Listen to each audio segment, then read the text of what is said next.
Hey, good morning. My name is Eric. I'm making a game. It's Saturday morning. This might be, on average, my favorite time of the week.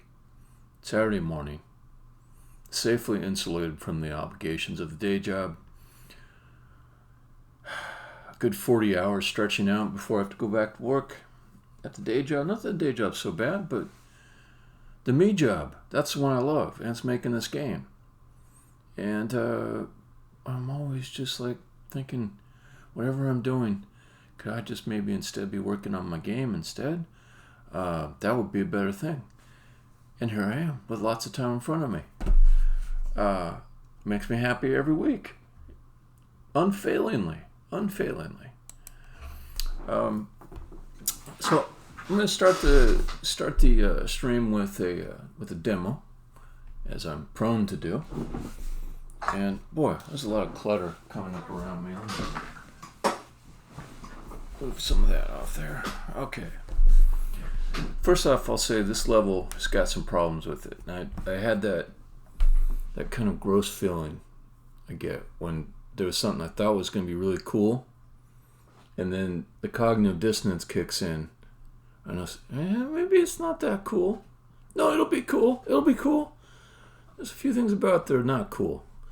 I'll point them out to you as a demo.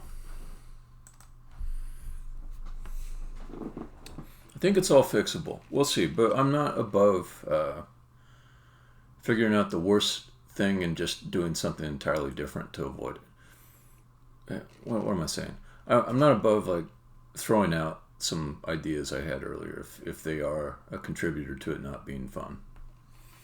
Okay. So you start out this level, and this dude he's right in your face. That's one thing I want to fix.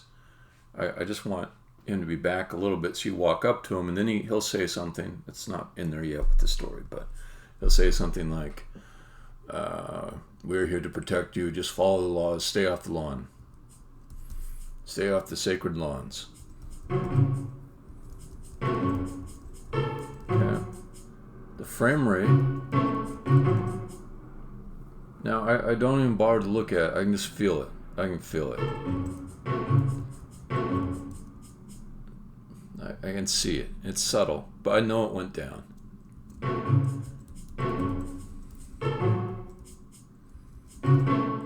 It still feels it feels responsive. Okay, now they're coming after me because I stepped on the lawn.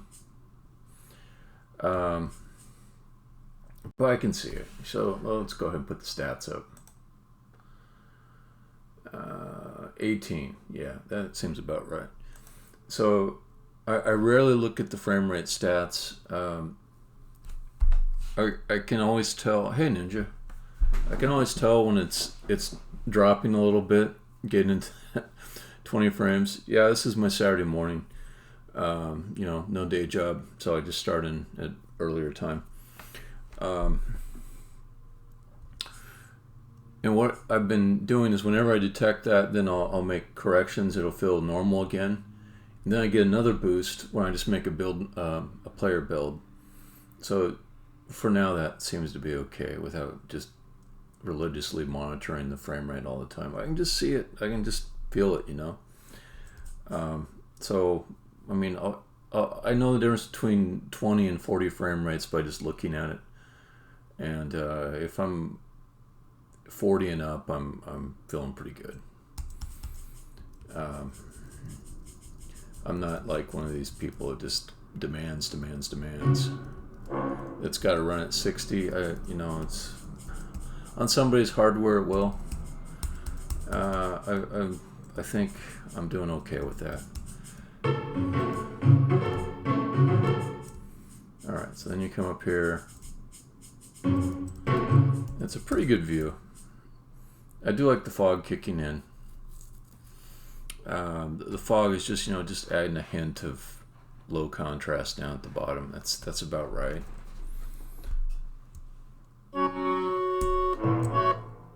I know what's bringing the frame rate down. It's all those blades of grass. A couple ways I could solve it. I could go into LOD groups, which I've not done before. But I don't think I'm going to need them because I have a second problem to solve. and I could kill 2 birds with 1 stone. The second problem is that these guys are totally worthless in a maze of lawns, because you just kind of walk on the lawns. They won't go on the lawns, and that, story-wise, that's exactly what they're supposed to do. They're supposed to be freakishly law-abiding to the point that they will follow the same laws that they are upset that you're breaking, which is not like a regular policeman. Regular policeman will speed to catch a speeder, you know, but what if you had somebody who was just so serious about the law that even though it was their role to enforce it, yeah, that's another thing, that shouldn't have happened, that they will not break the law in order to enforce it.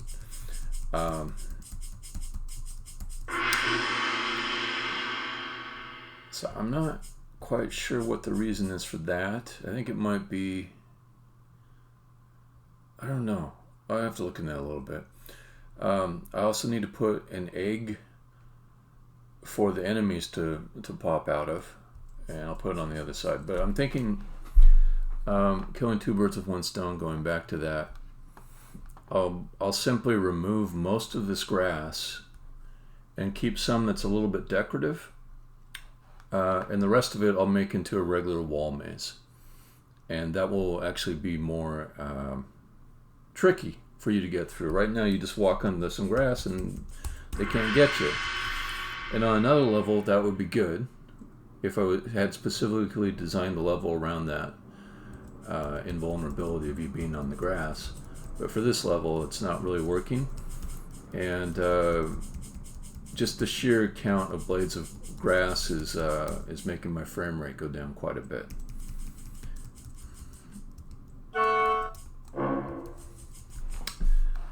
So I got a plan. We'll see if I can salvage this level that I feel kind of not 100% on at the moment.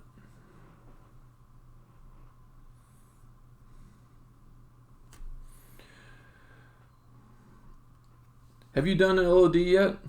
I haven't done it yet. Okay. I'm going to go to stupid head view and look at your whisper.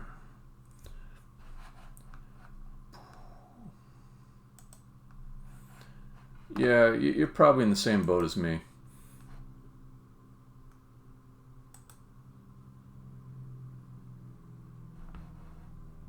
All right, so I'm going to look at the email that you sent.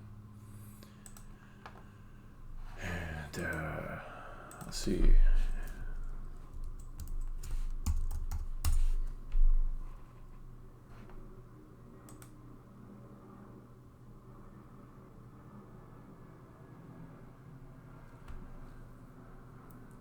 Okay.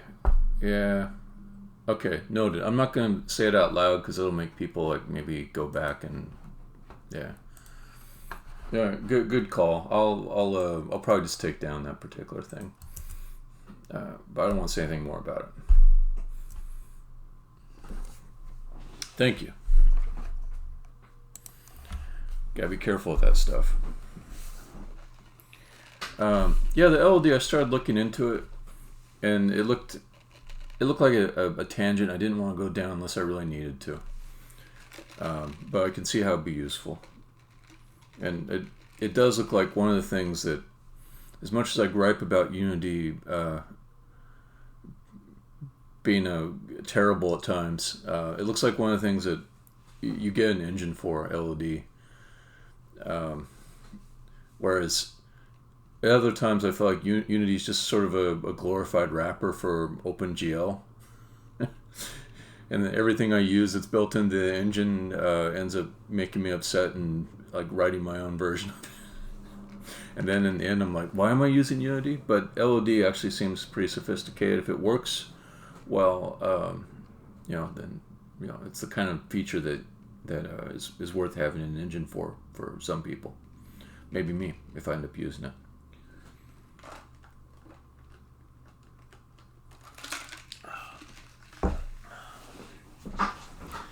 Alright. So the three things I wanted to fix.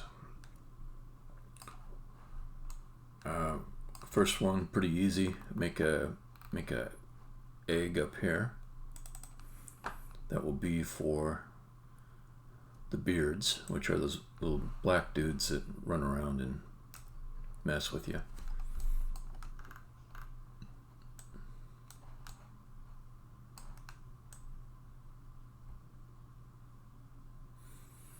Hey, Boated. What's going on?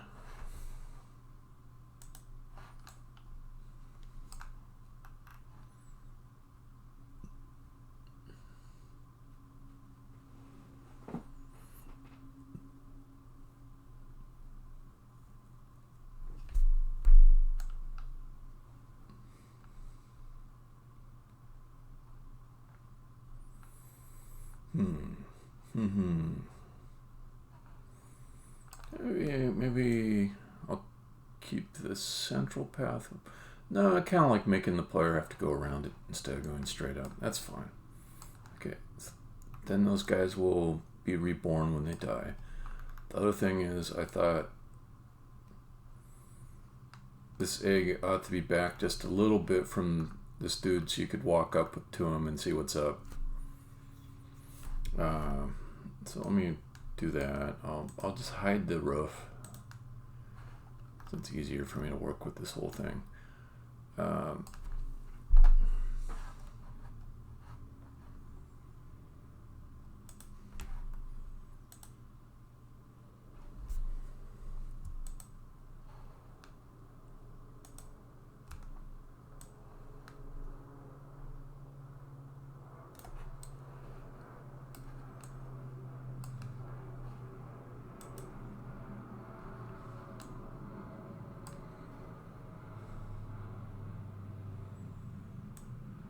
Gonna work? Do I need to extrude? I probably need to extrude. Although that'll cause a different issue. Okay, I need to stick an edge loop in here. Which is something that stream chatter turned me on to, evasive bits. I was complaining about everything being hard. And he says, well, you could do this thing. So began my quest to stop ranting so much and just learn instead.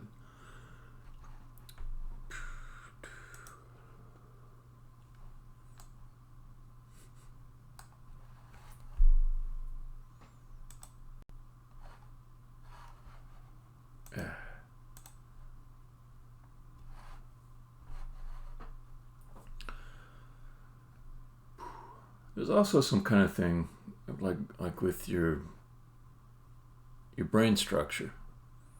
You get older, whatever patterns that you set up earlier on, they tend to continue. So if I want to be a grumpy old fuck and have that be my default mode of operation, yeah, just keep on ranting and every little thing. Boy, if I want to be sort of a resourceful, appreciative, constructive person, then maybe I make those little neurons and synapses form up little different highways around patterns that are how I actually want to think most of the time. Yeah. Boy, that undo for inserting an edge loop, that's quite a delay. Well, while I'm waiting for ProBuilder to complete its lengthy undo, there's this thing that always terrified me a little bit. London taxi driver study.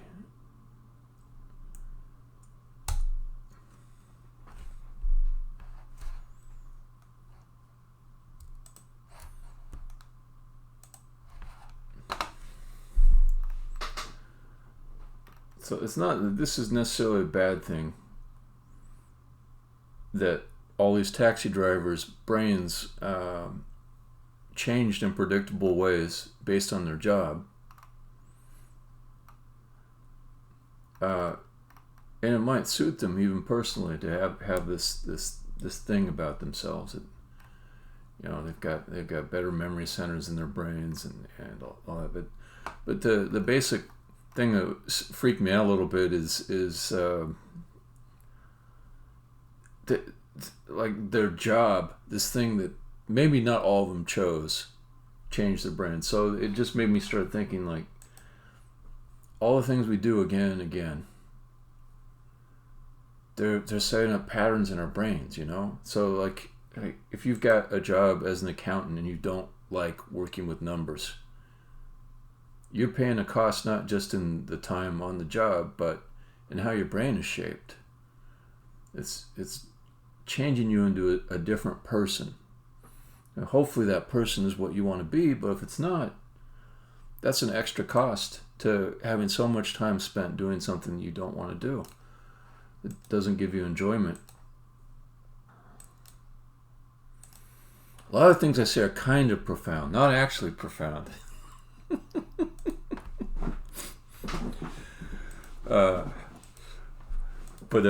Yeah. So, damn, you gotta spend time doing the things that you like doing and being the person you want to be. That's my takeaway.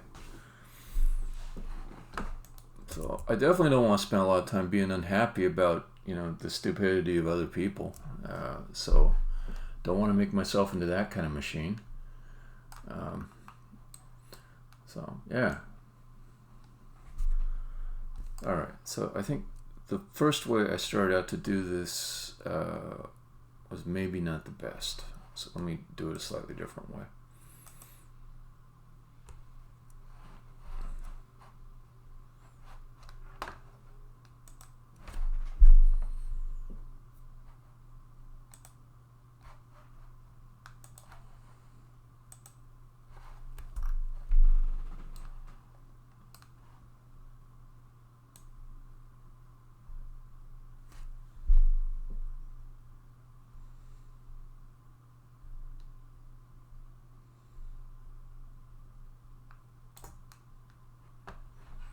And I think I could change this to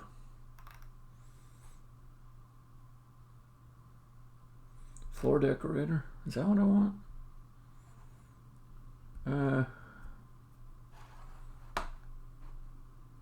First off, let's just go down. Okay, it matches now. Cool. Yeah, I can feel like just the lag inside of the editor when I move around. It's like because of all those polys. I'm pretty sure that's the reason.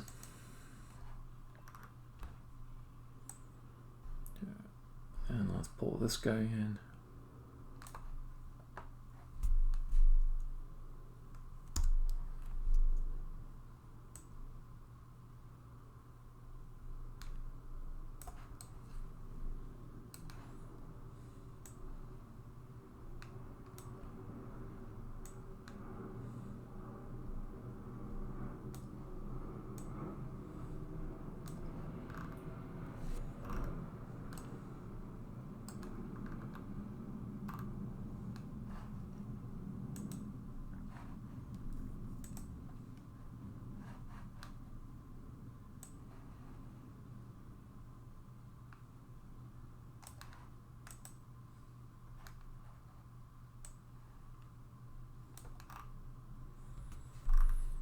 Alright, so this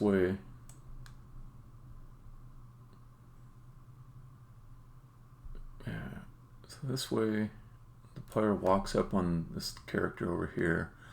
And I'm even thinking, like, I don't want to pull it too far back. First I was going to go this far back, but there's a middle distance here. If I pull it too far back, the player's going to get impatient and they'll look for ways to kind of fling through the hallway.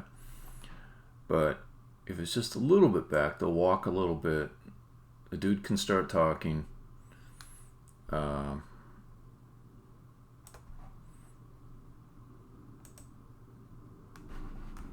there's a better chance that the player might decide to stick around and listen to what he's saying for a few seconds, or by the time the guy gets done with his speech, the player's not feeling impatient, you know. So let's take this and move her back.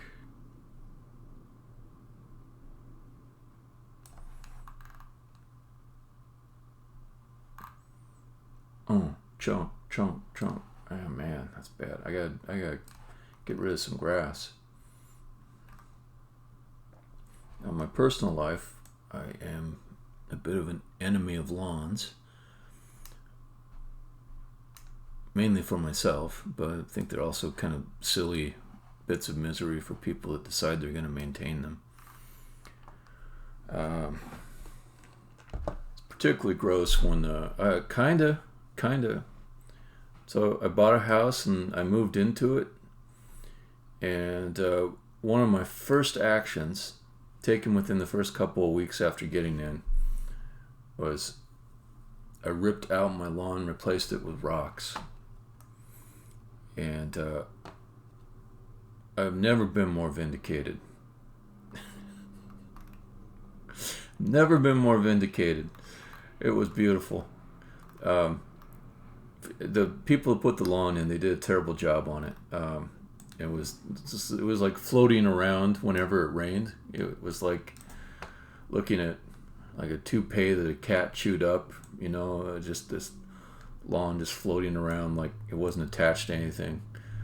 And yeah, and speaking of swamps, I live in a swamp. It just doesn't look like one because they made some nice houses and stuff and streets, but all the vegetation's there, the low water table, the whole ecosystem of bugs. I've never seen in Seattle such a variety of insects all in one place.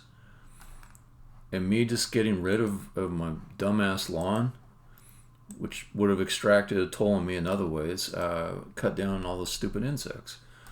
Which actually, in my better moments, I kind of like those insects. They're just trying to do the same thing I am, but I don't want them in my house. And I kind of want to sit on my patio without being overrun by them, particularly mosquitoes. So yeah, I did it just in time too, because it was right before spring. You know, I just tail into summer, I just ripped it out, or not summer, it was tail into winter. Just ripped out that lawn, done with it. Yeah.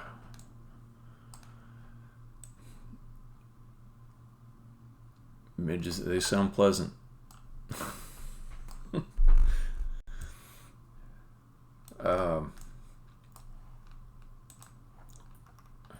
And I mean, the other thing is too, a lot of people, I don't say that they're wrong, but I can't see it from their point of view. They feel at peace while they're gardening.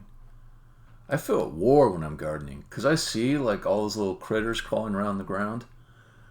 And I know it's just basically me exerting my will over them to have like a, you know, a little flower bed someplace.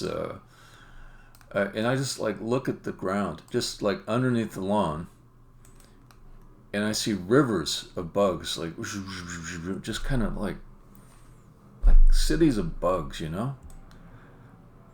And so I can't relax while I'm doing it. It's like war with nature. I'm not like a big fan of nature, but like I know a conflict when I see it. So how am I going to feel relaxed about it?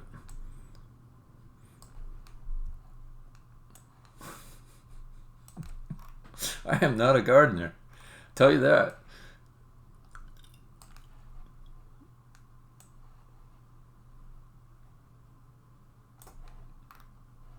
Yeah, this is definitely my relaxation. Yeah, I'll tend to low virtual reality garden for a little bit maybe. I mean, I kind of did that with Minecraft.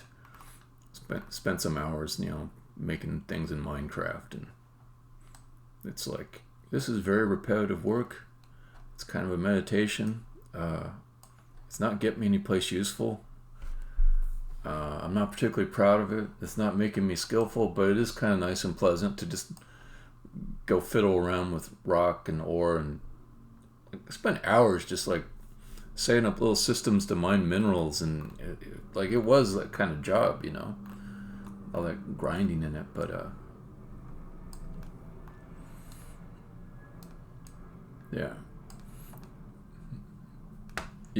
But I mean, if I was gonna get into kind of housey home improvement stuff, I think I'd just be building things. That would be more my jam.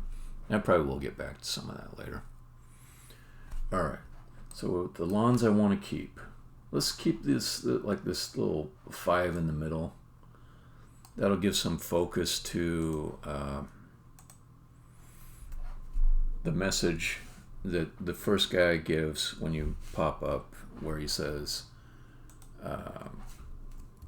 don't go in the grass. So then you walk down the bottom, immediately there's some grass there.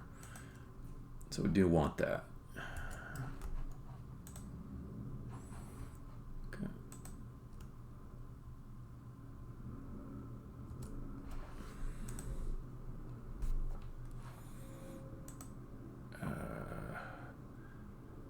It might actually be easier just this is kind of sad, but it's probably going to be easier to delete all of the grass at one time and then just recreate the grass I need. Grass, unpack. I know. It'll still have some of that feel, but I'm just not going to have so much grass because there's also some gameplay. But there's some gameplay aspects to it as well. Like it's just not any kind of challenge. It doesn't feel like there's any teeth to them chasing you when you're surrounded by grass. So I need something else there for the player to navigate through.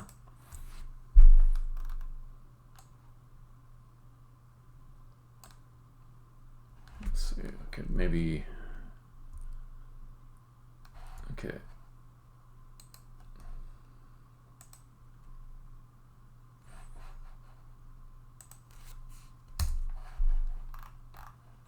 Oh, suddenly it's super fast. Okay. Yeah, I don't want to go off on a tangent with the LOD, and like I said, there's like another problem for me to solve here that I think this will help with.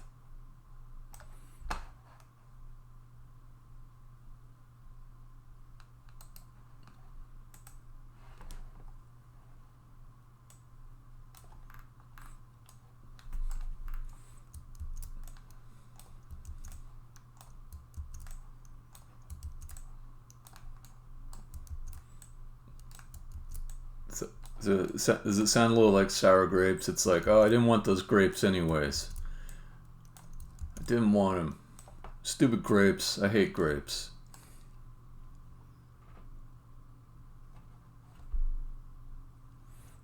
Yeah, but I've got like these other things too that are sort of left undone that I need to come back to. You know, like that.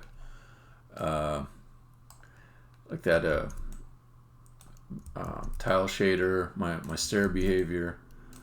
I've got like the play testers. I want to keep certain things in front of them, so it doesn't fit my plans very well right now to go mess with LOD. I may come back to it later, or maybe you go figure out LOD. You be an expert in LOD. And you figure it out for your game. Then I lean on the ninja. Say, what do I do? What do I do? I don't understand. Help. And then we get through the whole thing super fast, just because I was strategic and being ignorant in the right places and times. Also, with the shaders, you become a master of the shaders over there. Then I can lean on you for that.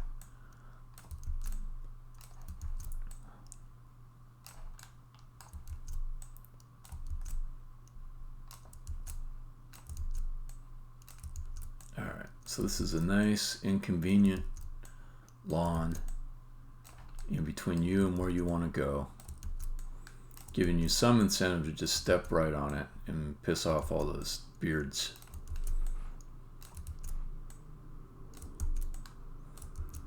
And so that we have a kind of a nice view, I'll put a few more that are like off in different areas.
No, not that.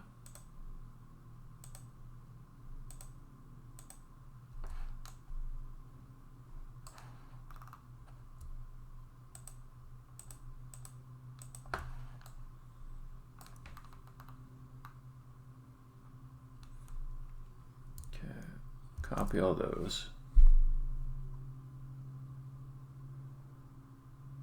That takes a little while.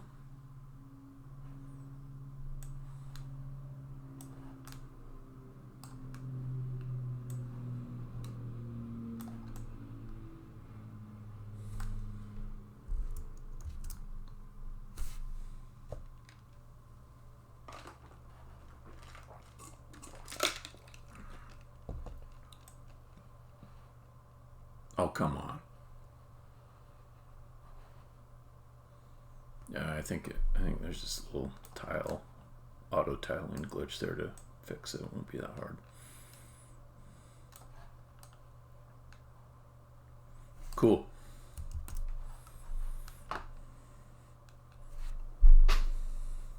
Lurking is working.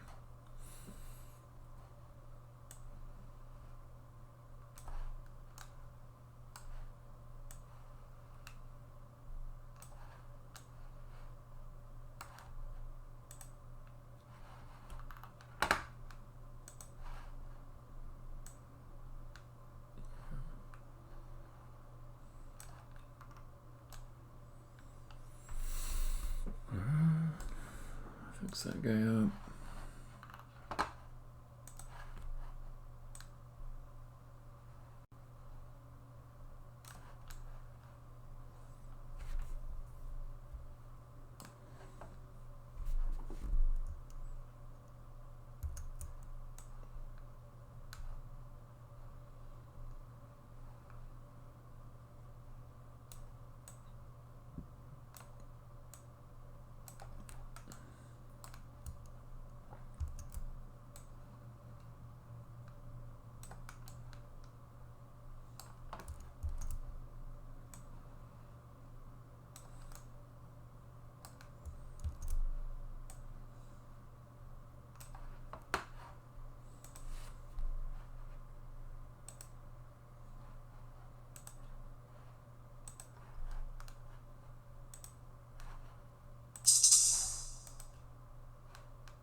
For symmetry, I'll go ahead and stick some more grass over here.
Then I make a new maze just with walls.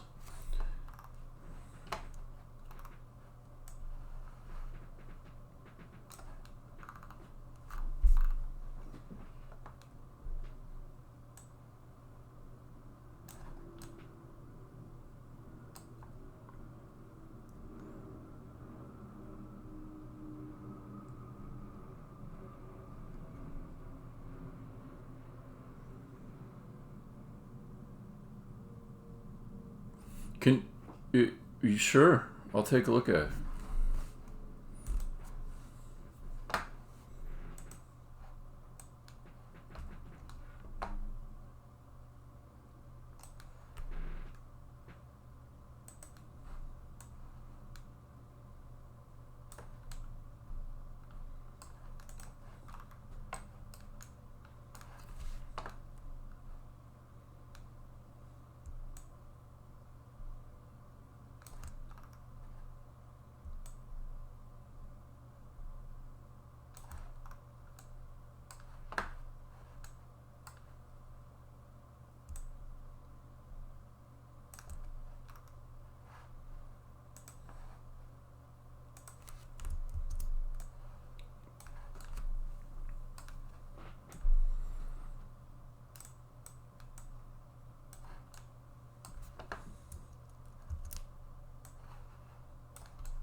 Okay, I think one thing that might be fun on this level, this is one of the levels where I can use it without it being too irritating, is pop walls, which I used in the very first level.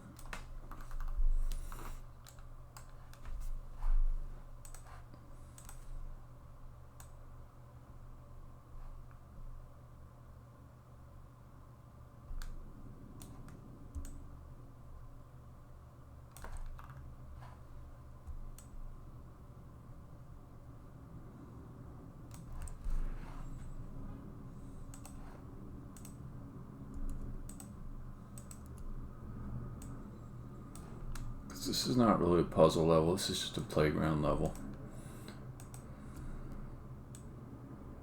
Playground and story.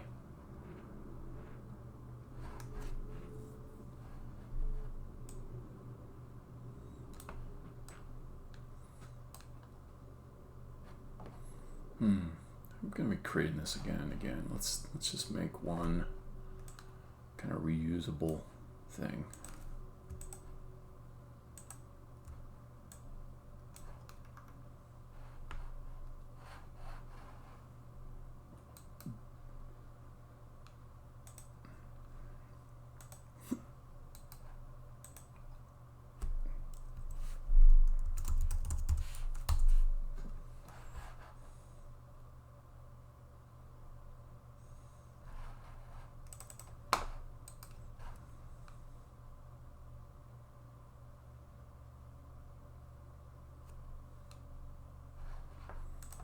Put it here for now.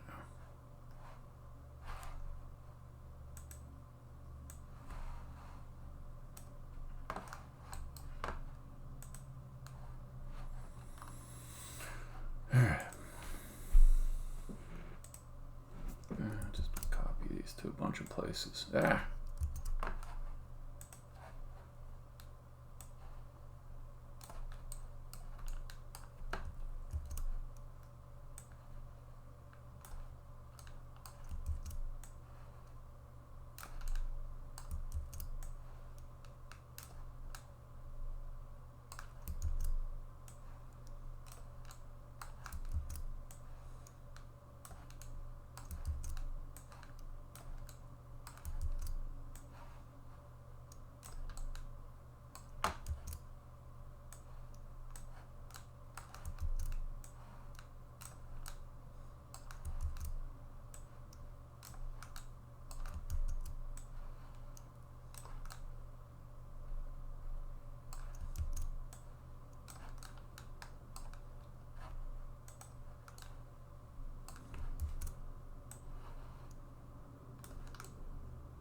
you do that?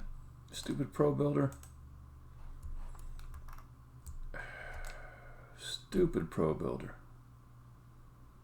Goddamn Pro Builder.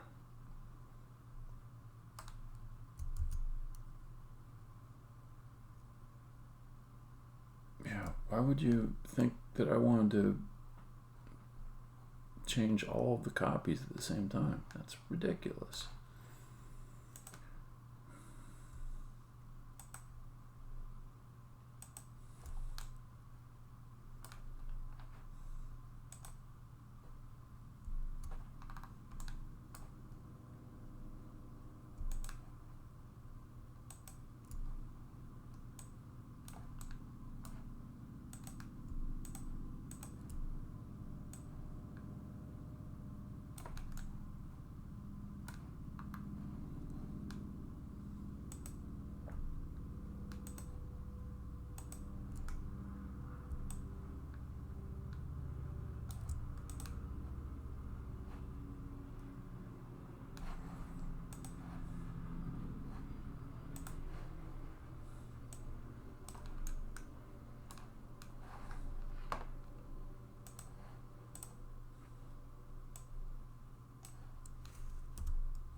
Okay.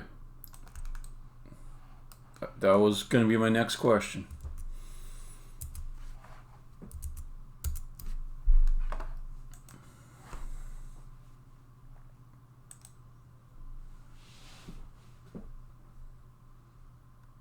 Let's check it out.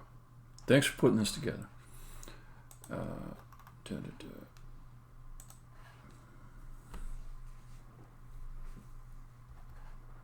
Although, man, let's get this large.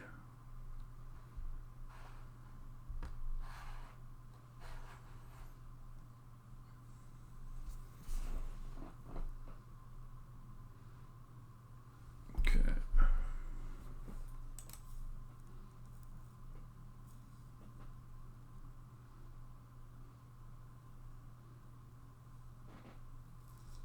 LD group.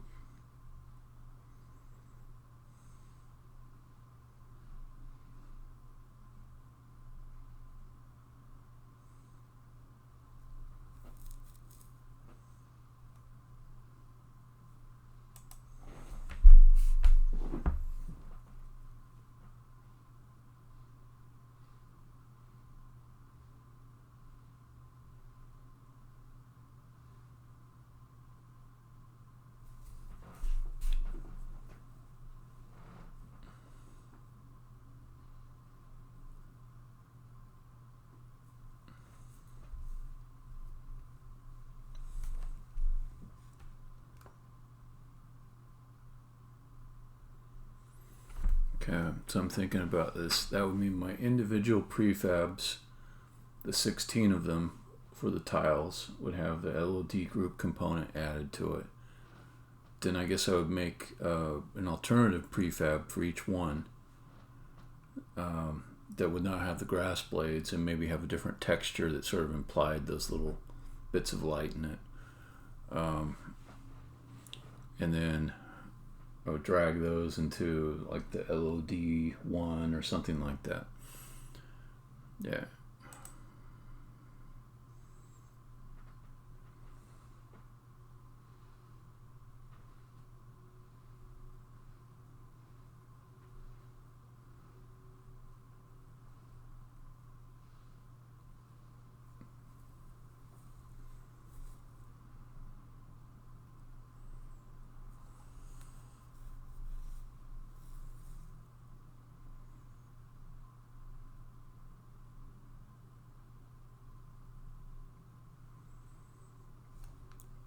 Here's a question for you though. Like, where are the LOD levels defined? So what I mean is, I imagine each LOD is like a certain distance from the camera that triggers the threshold for which LOD level you'll use. It says 100%, 80%, 30%. Maybe that percentage refers to the percentage of the camera rendering area.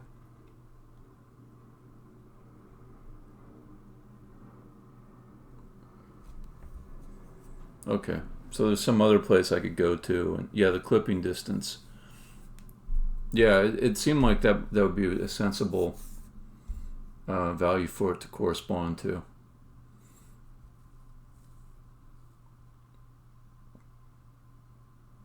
Okay, it does look pretty easy. I give you that. It does also feel like maybe a 1 hour detour, not to get the LOD change that you made in, but to make a bunch of extra prefabs for the different LOD values and get it all set up. So it's like an hour, 2 hours of a detour. It is nice to see it being done. I don't want to do it right now. I think I will at some point do it. Or if with the changes I've made, the level is still kind of slow.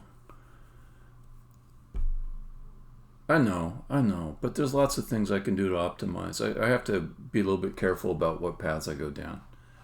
So I think this is something I'll do. I'm not going to do it right now. There's lots of stuff that I need to do. That's probably one of them.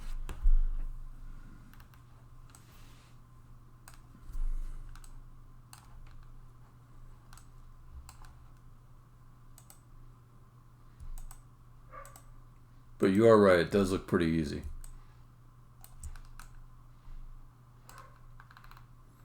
I can see myself using it on the spikes, the grass.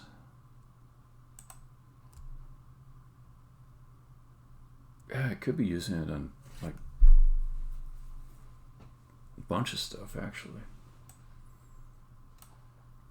Could make like some really nice statues that look pretty detailed when you get close to them, but otherwise they're just really simple, super low poly. Yeah, I should probably get into my thinking. Grow the selection here. What are we doing?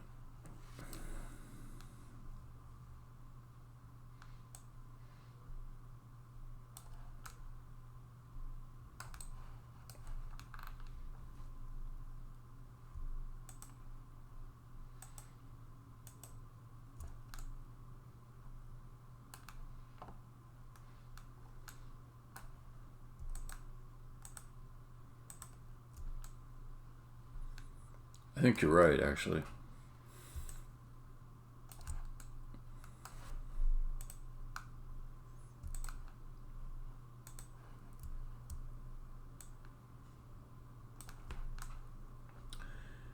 If I get some success here with this level and get it to where I feel it's ready to include in the alpha test, I think the rest of the day, after I run some errands, I may work on the shader. Because that's one that definitely affects my level design. Like even now I'm making some meshes here that are more complex than they would need to be using the tile shader. So the striping thing that's being done now is being done with applying different surfaces to different applying different materials to different surfaces in the mesh, but that does mean I have to make the mesh to support it.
Okay, west side's done.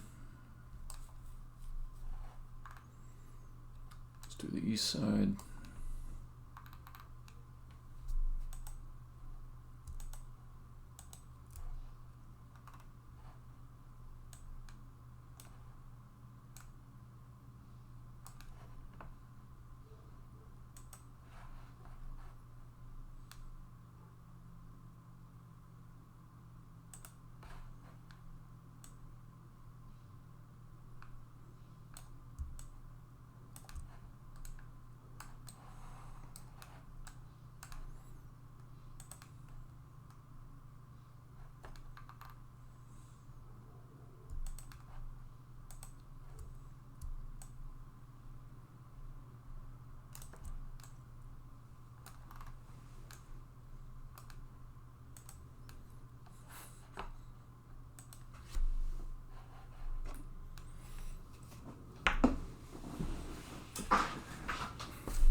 Thinking of lines for the guys to say. One I like is, "We're here to protect you and the lawn, but mostly the lawn." These sanctimonious jerks.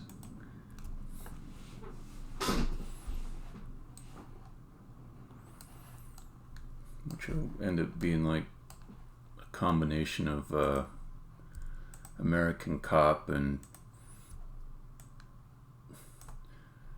Islamist militia member.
pair? No, I didn't get a pair.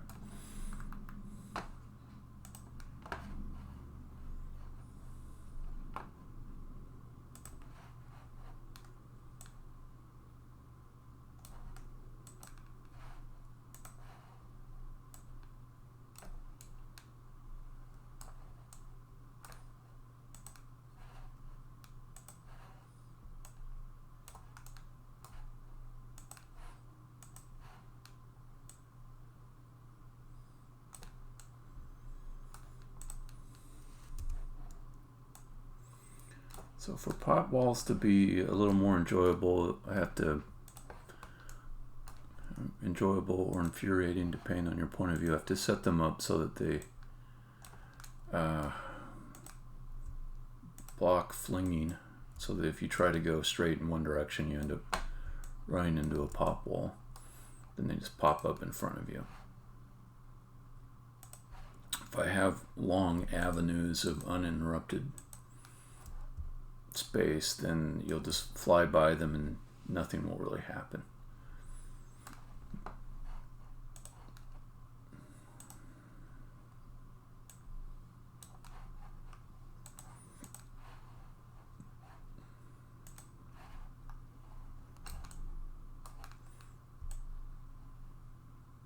Oops.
And let's bring it in a little more.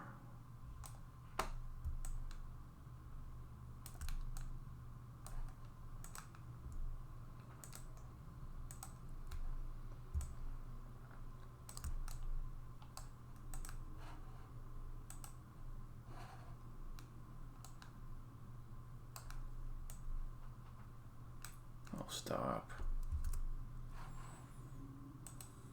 Okay.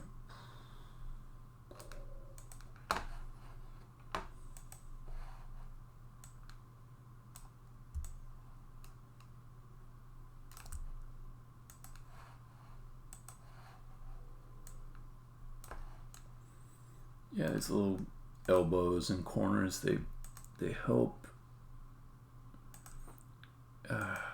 give the player something to run into with the pop balls. What's that thing far below that seems to be selected? Oh, okay, I got it. Okay, it's not far below, it's just this little bit. I don't know why it's over there now, but that's fine, whatever. Alright, and a little bit over here, and that will probably complete it. Although I can think of maybe a few cosmetic things I want to fix on it. Let's see.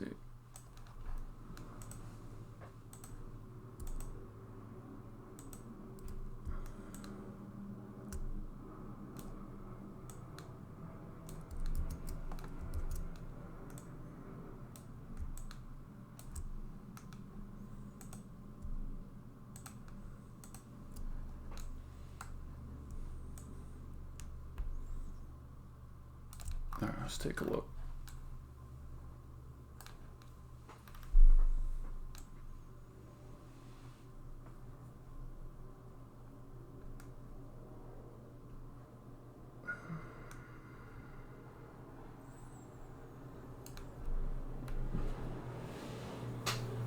All right. Pre-process. Is it gonna work? I think so. Do it one more time. And then save that, and then hit play, and then we go get rid of some coffee and come back.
Oh, I forgot to put the roof back on top. That's all right.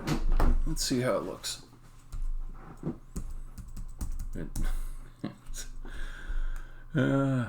Some kind of height map nonsense. Let's fix that. I don't know what that's about.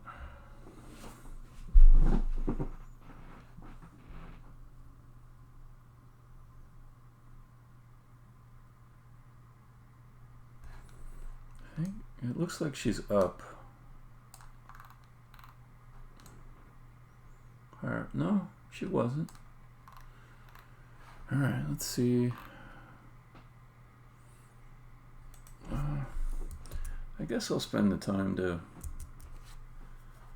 ban this person, report them, but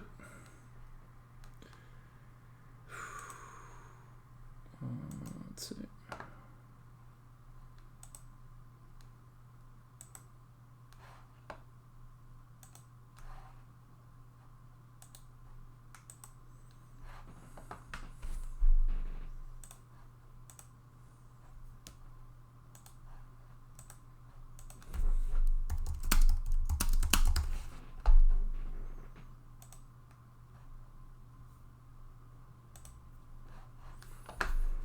All right.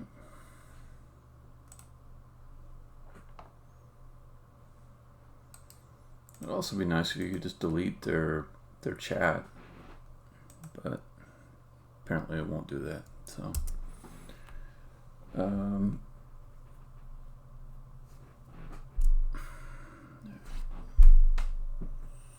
yeah, and it gets to the point where I just feel like the amount of work to do all those clicks and everything is not really worth it.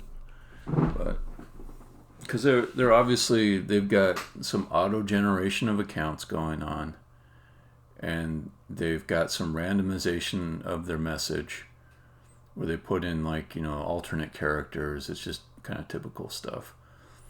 Mod command. I guess I'll take a look at it, because I might in the future have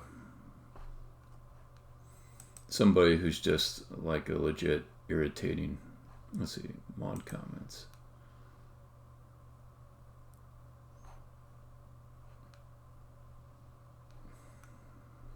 I should be ready to mod people.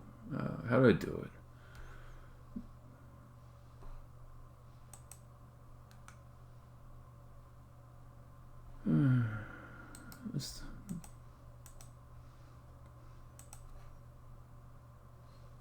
Yeah, mod view. Yeah, this is like... It should be so much faster and easier than this. Okay. Great, whatever. There should have just been a command. I didn't really want to go to it. Just skip all your stupid stuff. Yeah, and like the user in question's already gone, so I can't really block them or mod them.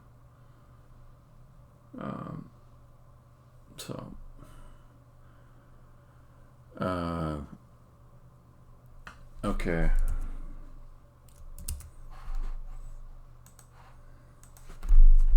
Twitch mod user command.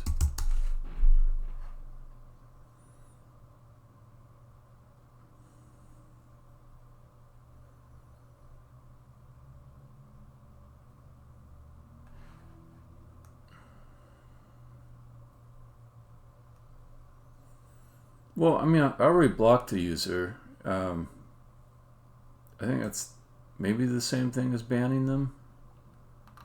I don't know. What I was hoping for was like just to be able to erase the command off of the chat.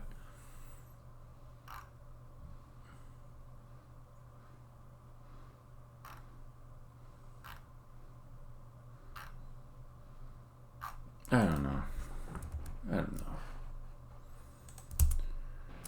Distractions. Let's get moving. Get this thing going.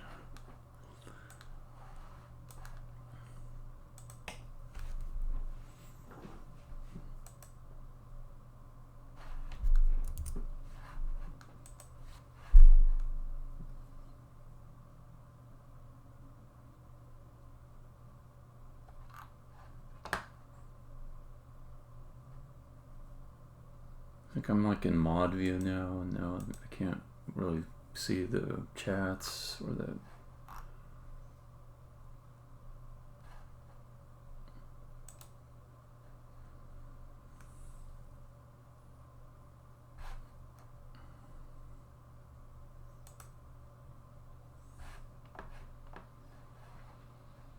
Now the chat history isn't present, so I can't really see it.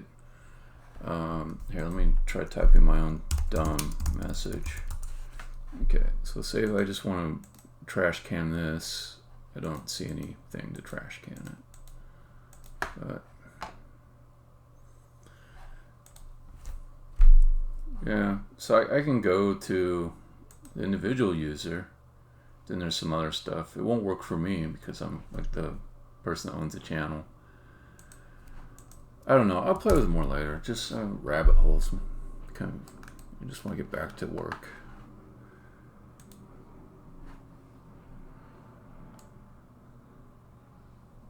Yeah. Okay. What went on here? What stopped the player from moving forward?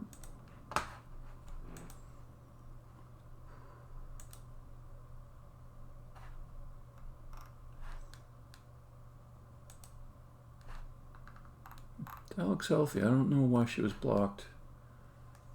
It might have been like it took an extra raycast type of a thing. Let's put the roof back on. Then I need to spread it over to this area.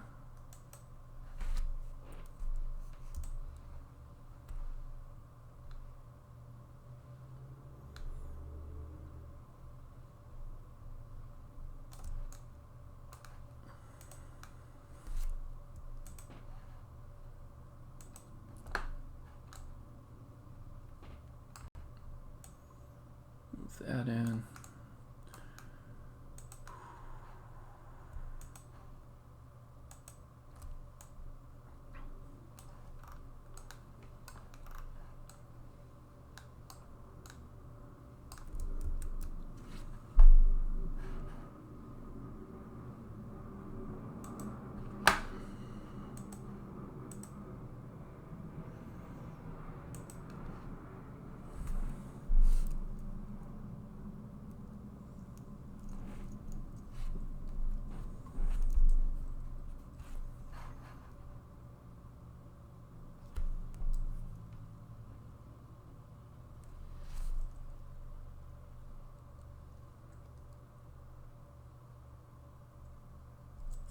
Okay. Okay, it's better spacing.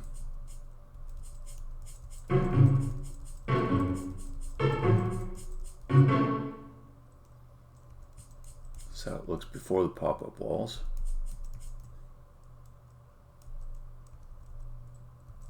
Dang it. Pro Builder nonsense.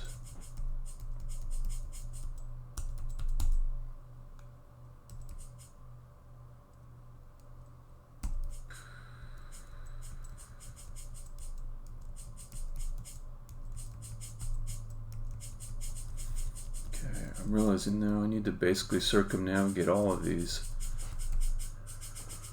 to find problems because of issues with Pro Builder and their mesh duplications. And okay, so I'll just make a convention to screenshot because there'll probably be a bunch of these.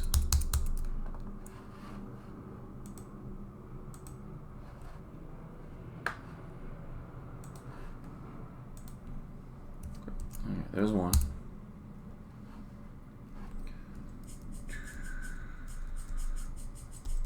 Make sure I can circumnavigate.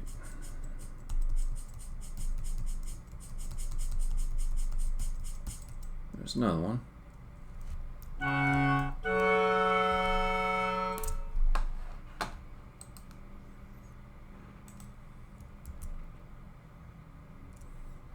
Taking screenshots and just saving them in Photoshop so I can come back and find them without a lot of hullabaloo.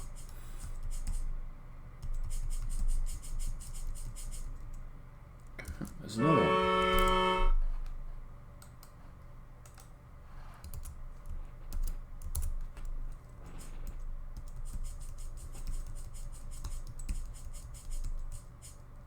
Oh, I stepped on the grass. They're after me now.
So far it's been like, I think, almost every L.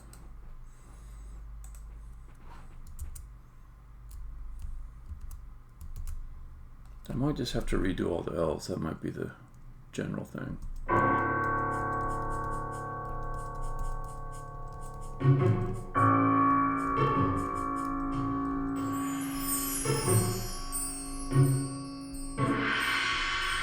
Oh yeah. So now they've gone back to peaceful.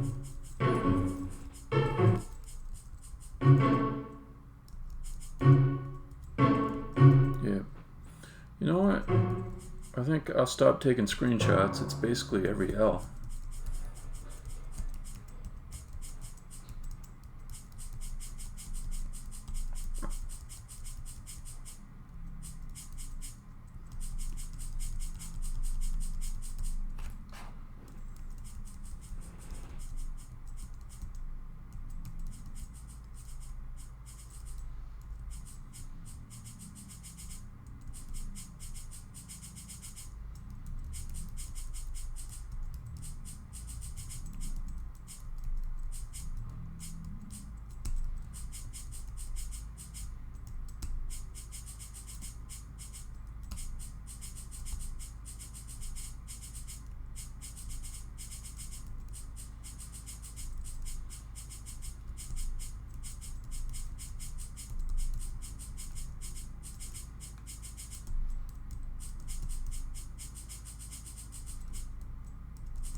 Still pretty easy, but I think it can give the feel of a decent chase. It's okay. I don't want to get hard yet anyways.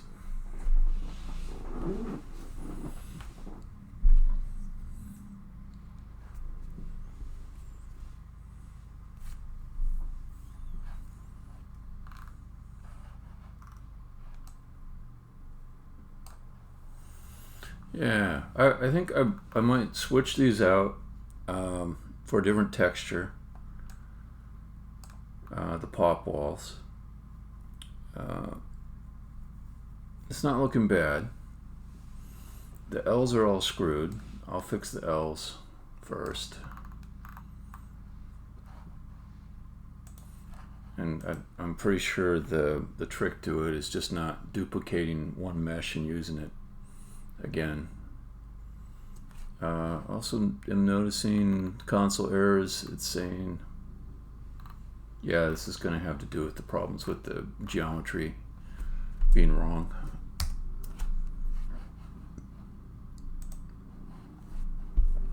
So let's make a new kind of pop wall.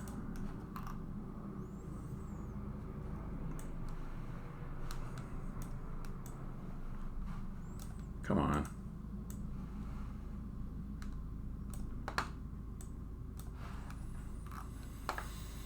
Move the wall decorator. And let's set the texture to something else.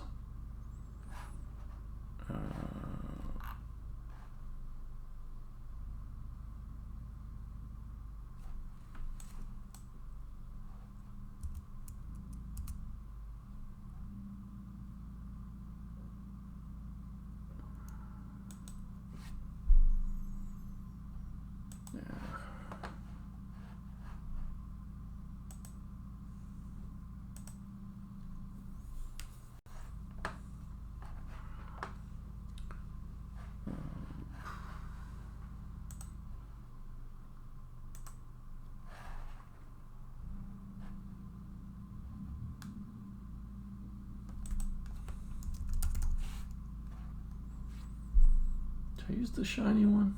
No, it'll look wrong. It'll look wrong. Okay, apply that. There we go.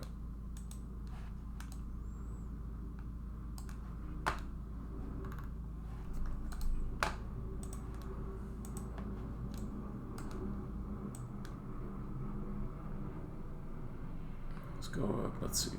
2, 3, 4.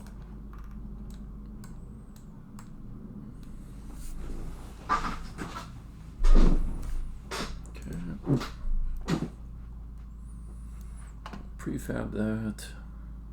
It's called yeah, just redo the striped wall one, even if it's not striped. Okay, specific.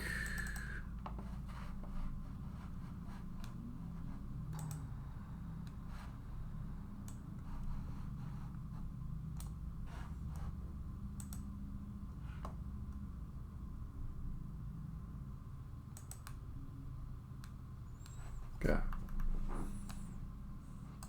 Hey DZ, yeah, on Saturdays and Sundays I usually start in my morning because I don't have a day job to go to. On the weekdays I start my evening. How's it going?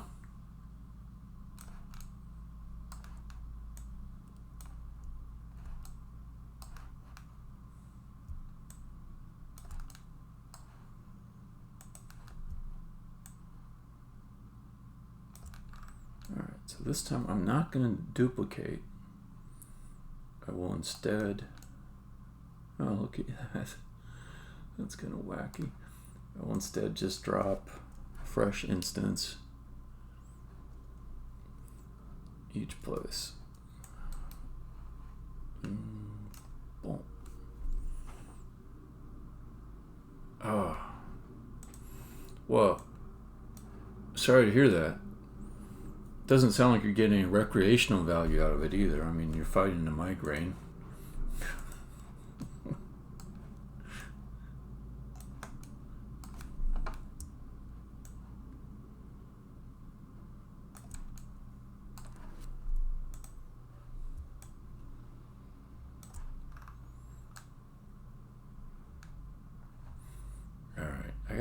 be a little methodical about this or I'll miss ones.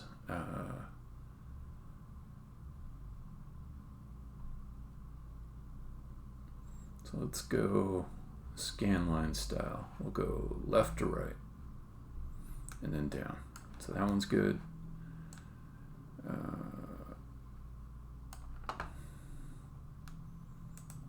This one, it's the height on it's going to be wrong though, right?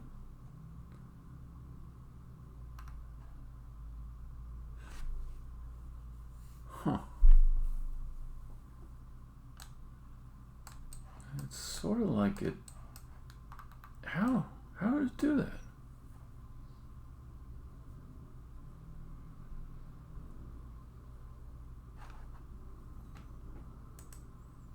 You know, sometimes like when 2, 3, 4, most of the time the thing that you thought was going to happen doesn't happen, and then you're kind of irritated because you were optimistic. This time I was pessimistic, apparently, because it replaced. I don't understand why it would work that way, but it did. Okay, I think I get it. Now, somehow it replaced the part of the mesh I didn't want, but kept the part that I did want for these block things. So I don't have to redo all of them. So maybe I just have to redo the L's, which would be pretty cool because that was the only part that was screwed up. Okay, I'm good with that. Also, I'm changing it from left to right to kind of like a snaking thing. So we'll go left to right, down, right to left.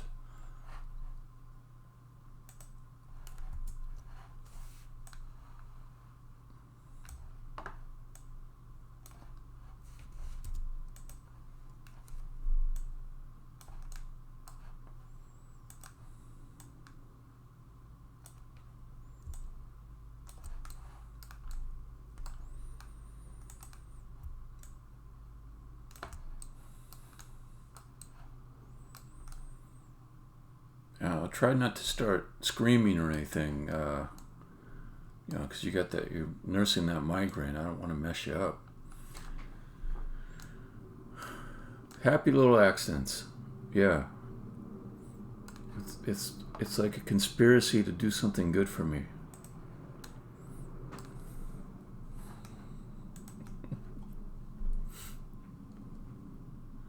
Okay, this one's garbage. I'll get rid of that.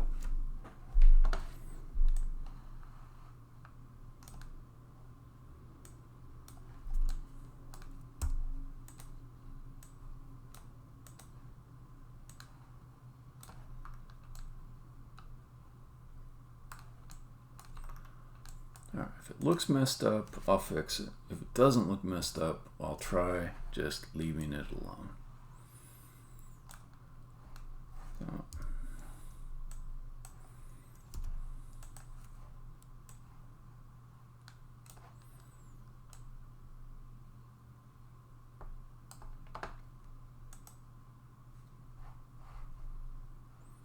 Except for the L's. The L's I know are fakaka. So.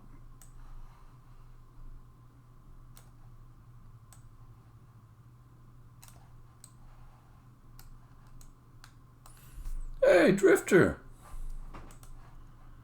Good to see you.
garbage. Get rid of it.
Ninja, did you end up making changes to the glass shader? Like, how hard was it to get it working for you?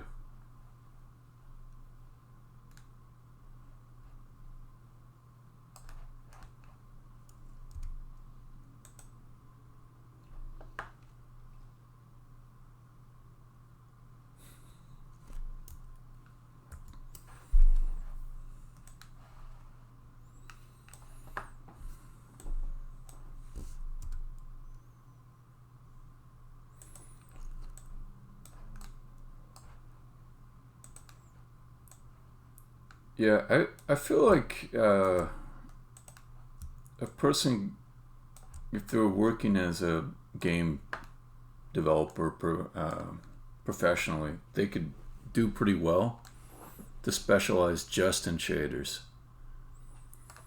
It seems like a pretty legit specialization. There's one guy that worked on Manifold Garden. That was what he did. He just made shaders. He made incredible stuff, actually. I also don't enjoy the shift between regular programming and shader programming. It feels like I want to be modal about it and either be doing shading programming or be doing regular game engine programming. It's just so different, the way you write code and troubleshooting either. But that might be a thing that would fade with a little bit more practice.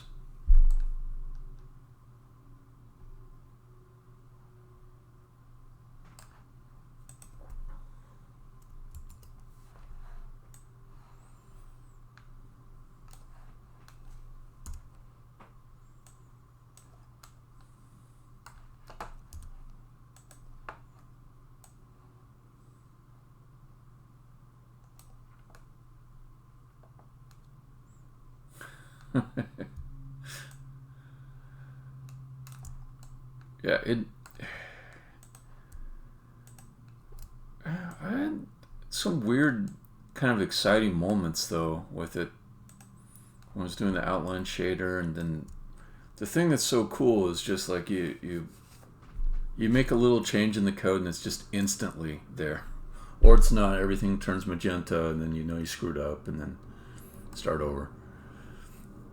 Well, not start over, but maybe revert and try something else. But it's just this instant feedback on your efforts is pretty cool.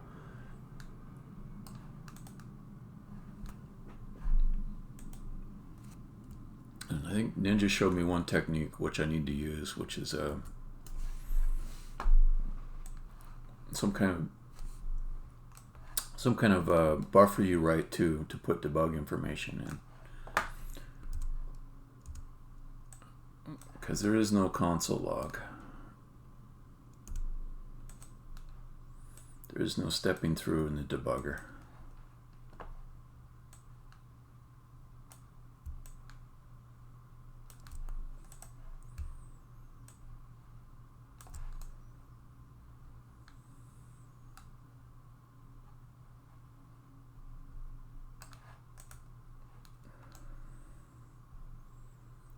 I should have done this a little bit differently. It's hard for me to keep track of which ones I touched and which ones I didn't. I think I will have to do a play test to find a few that I missed.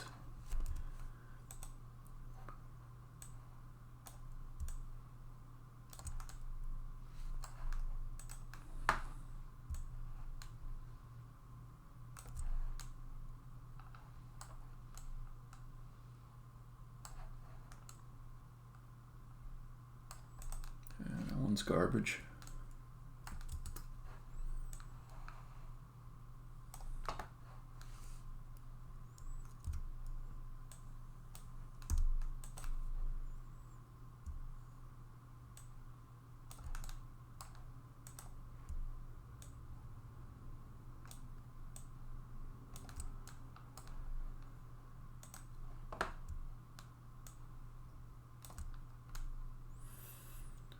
Drifter, you getting any time to code on your project these days?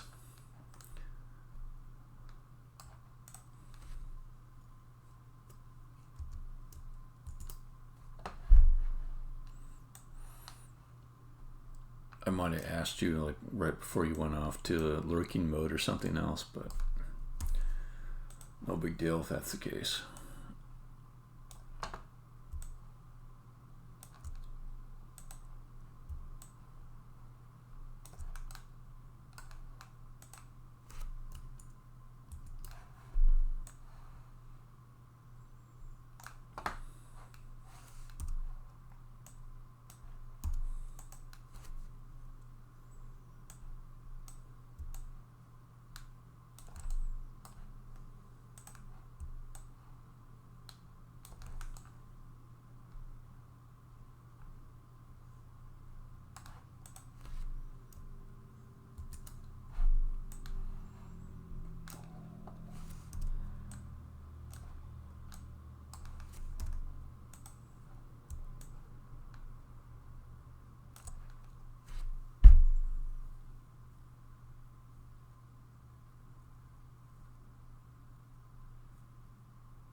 You're thinking of your farm as a system programming problem, which is the correct model to put on a lot of things.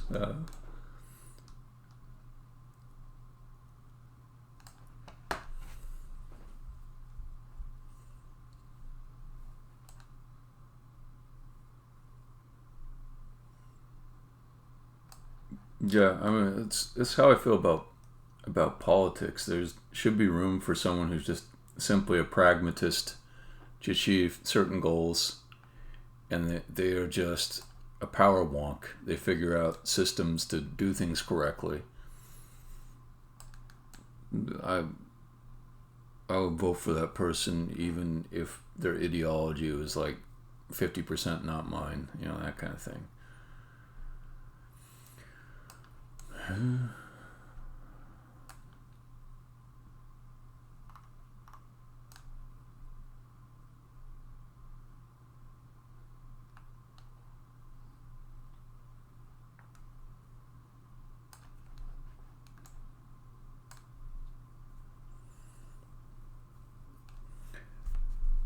Yeah, I had a friend who was an engineer for software that would direct people inside of a shipping yard where to take their shipping containers, and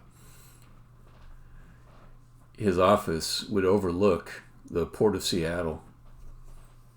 And when it was all jammed up, like he would look out his window, he would see like all the people going to the wrong spot and little traffic jams, and he's like, there's a bug in my software. Thought, how cool is that to have like the real world results of your software be right outside your window?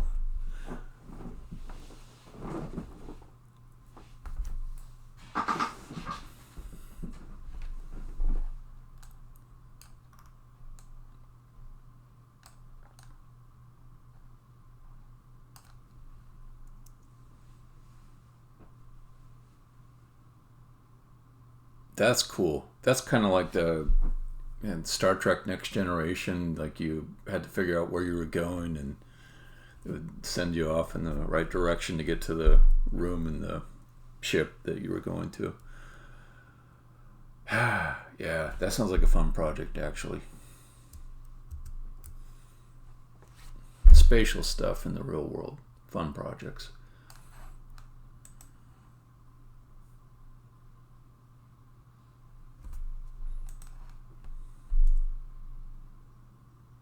Okay, let's test this out, see how many bugs remain in it.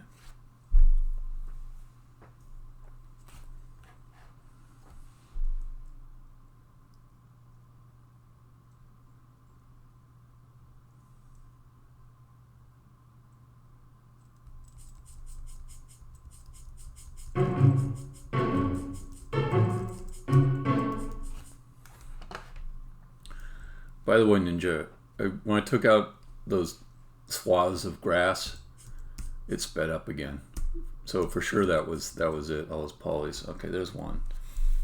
But yeah, we'll circle back to that LOD stuff at some point. Okay, here's one.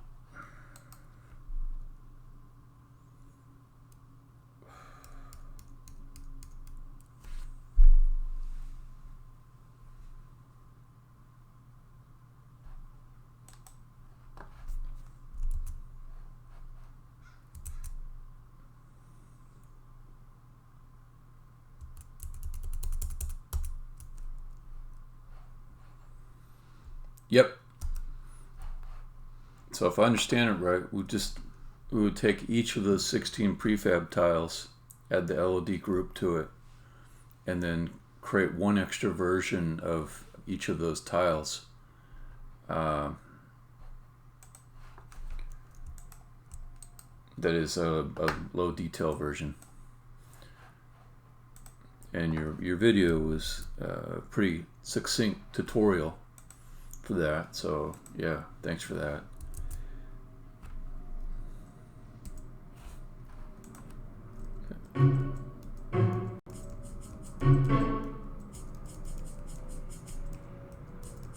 Still?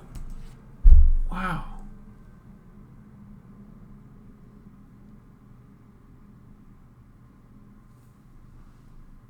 Now I'm thinking I gotta do the L's with 2 pop-up walls. Yeah, I think I got something. Let me see if all the L's are screwed up this way. Yeah, I think the pop-up walls might be assuming pure cuboid shapes. That's what's going on. Okay. Okay, I gotta redo the L's again. Alright, I owe Pro Builder an apology. That wasn't their fault. That was my fault.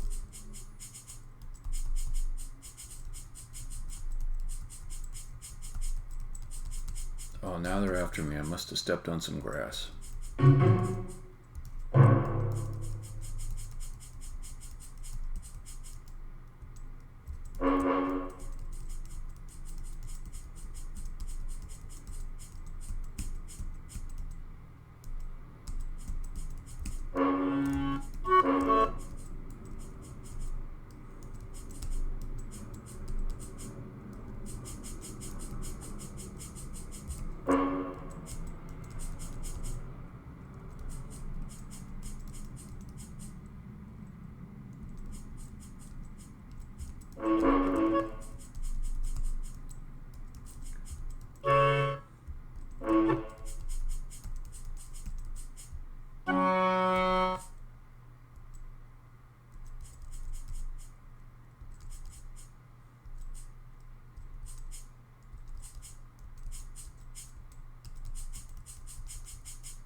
Alright, let's get the big picture view of it.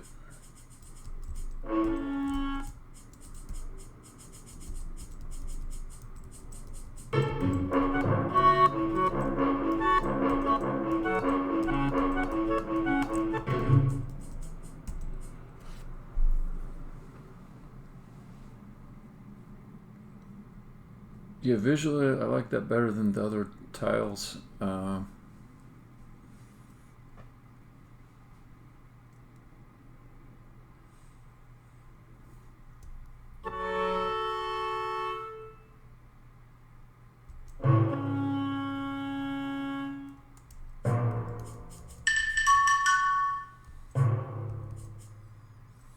let me fix the L's.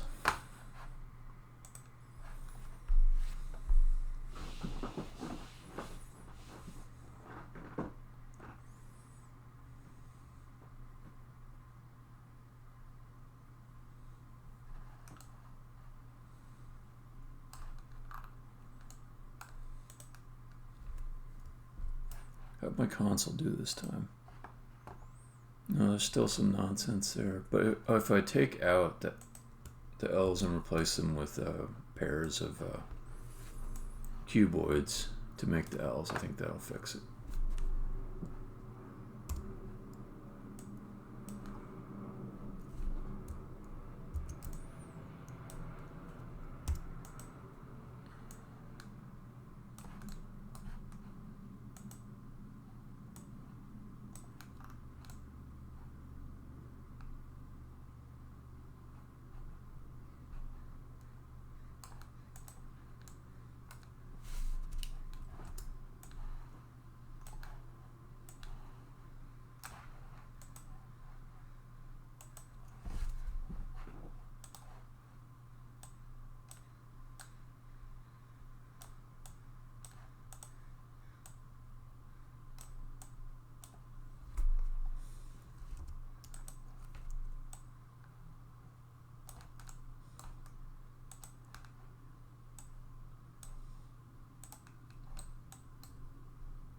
Stop. There we go. Okay, got the L. Okay.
Let's get this one too.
Like, I always forget about this. I can't make non-cuboid shapes with the pop walls. I remember going through this with in the egg level just like a month or two back.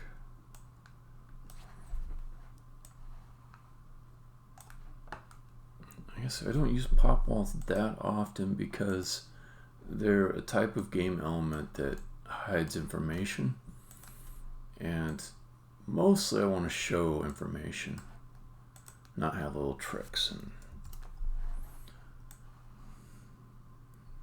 things that aren't clear until you mess with them. Yeah, mostly I don't do that with puzzles, but a little bit of it can be fun.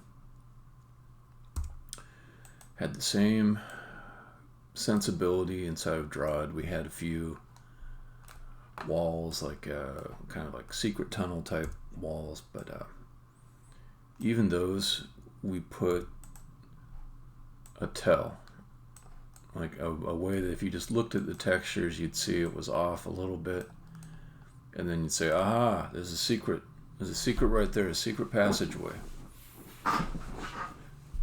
Because the thing that you don't want to cause to happen by having just a proliferation of secret walls and steps and stuff is that the player ends up feeling compelled to check every single wall, everything, just push against it. Is there some way to find a secret? Then you have like these kind of Munchkin-esque things. Yeah. It's just like another sort of grind. It's boring. It's not fun to do at all.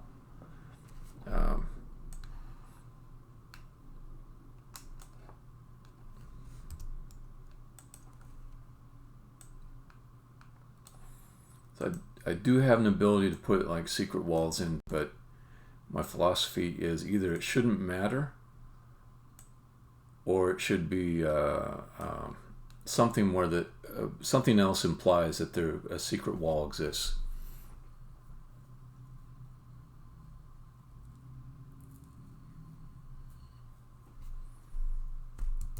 I don't remember Eye of the Beholder. I want to take a quick look. Eye of the Beholder.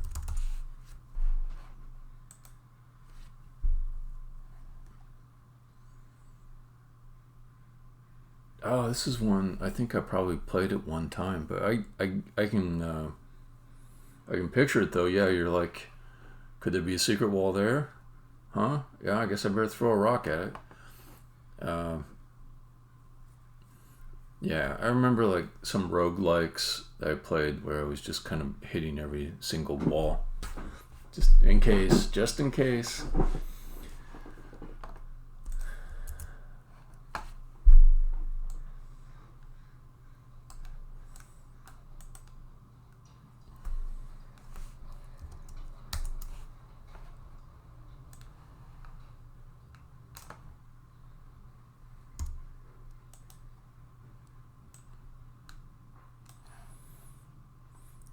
It's weird too.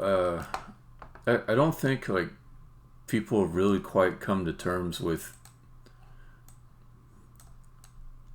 like how something can be very pleasant and also a waste of time. Like if you look at grinding inside of RPGs and you're just like spending all this time doing the thing again and again and again, almost like you're out picking blackberries in you're a migrant farmer or something, just repeating it again and again and again, and then like you might judge that activity pretty harshly, but then people will spend time meditating, which is doing nothing, but it's got like this connotation of wellness to it, and it's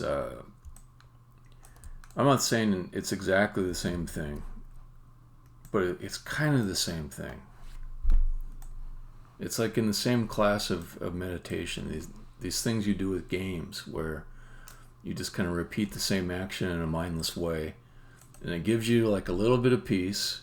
And people will say, well, that's escapist. You were trying to numb yourself from the world. What do you think meditation is? You're just trying to take a break from all those little things that poke at you. And you get some kind of activity that dulls all those little signals down for a little bit. Gives you a little break. So anyways, that's one of my little soapboxes. Yeah.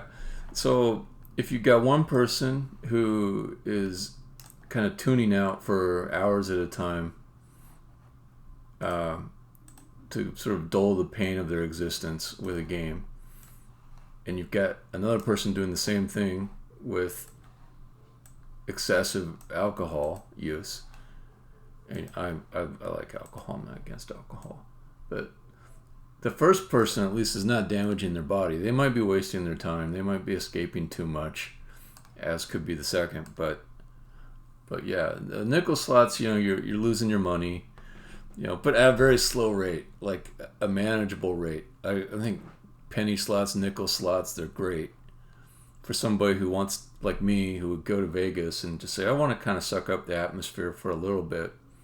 But I don't want to walk away feeling like I've done really stupid things, damaging things. So spend hours on $20 of nickels in a casino if you want. Yeah, exactly.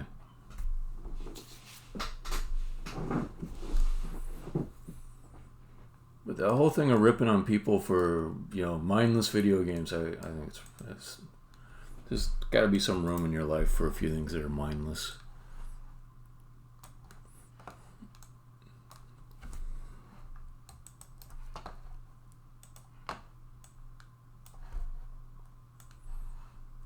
Now, if I'm playing my video game in a diaper because I don't want to go to the bathroom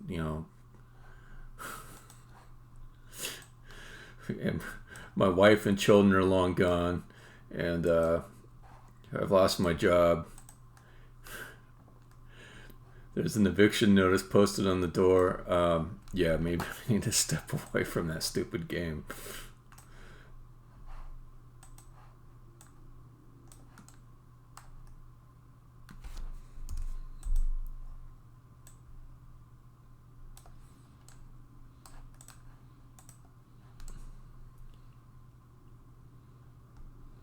Oh, I know. Yeah, you bet. You bet. Take it case by case. That's what I'm saying.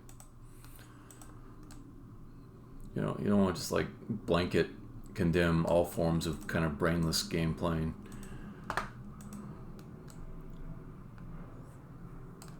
You need to get out and see nature, and then somebody's just like found another form of escapism in nature, walking around hiking trails for hours and hours. Just like you need like some form of that. Most of us do in their lives. That stupid brainless activity.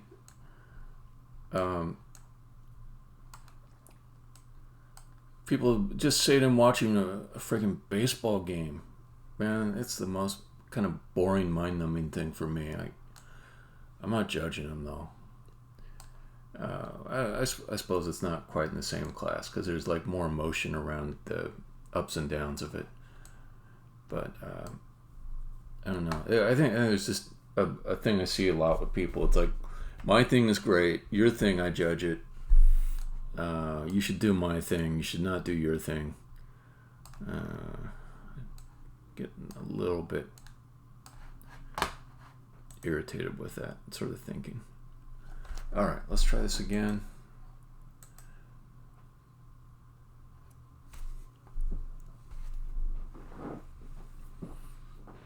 Yeah. I mean, they're nice activities, all of them.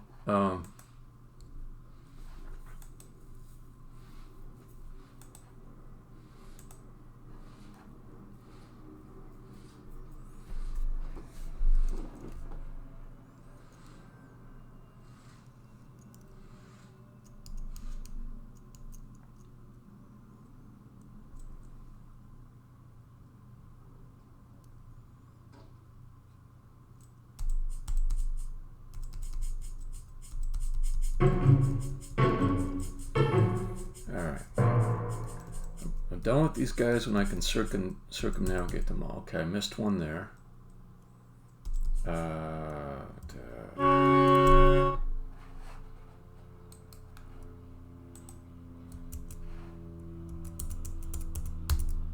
Oh, that was the same one I had last time. Okay, I missed that one.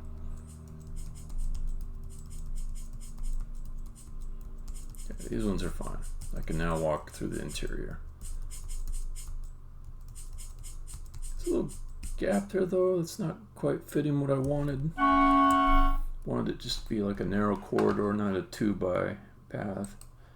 So let's add that one into my clips.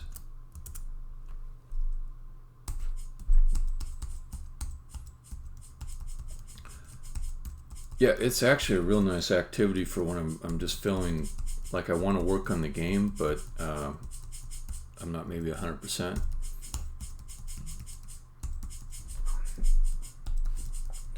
Or in my case right now, I'm waking up a little bit.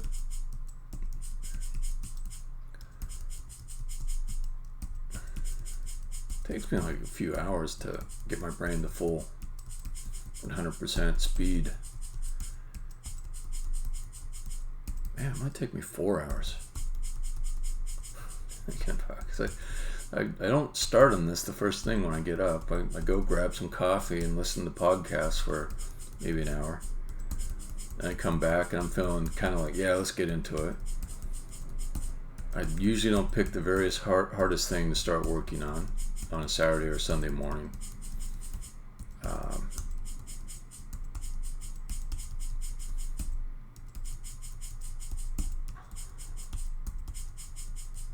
Okay, so far the strategy is working.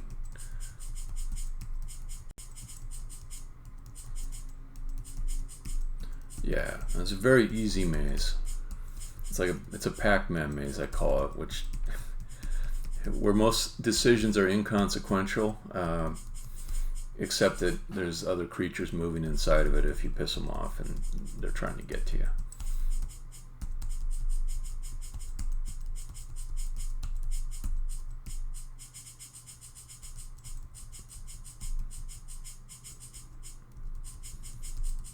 Okay, I stepped on the grass. Now they're going to come down and mess with me.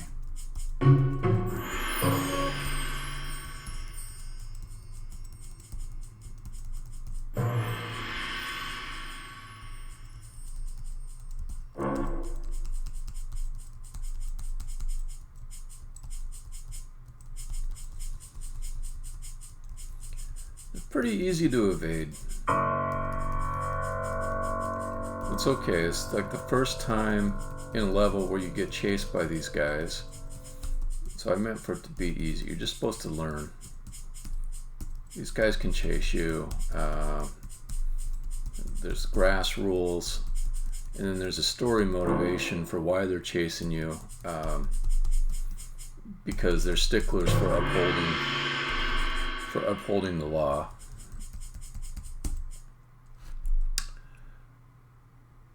Yeah, it's exactly like that. I just thought I saw the cause of them killing each other, and I think it is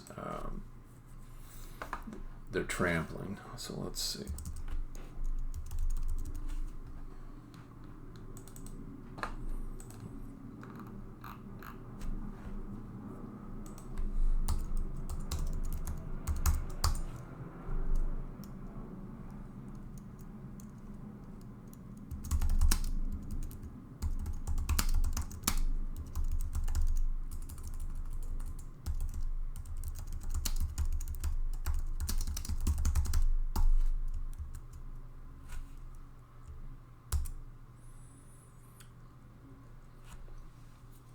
It's in the closet under the stairs.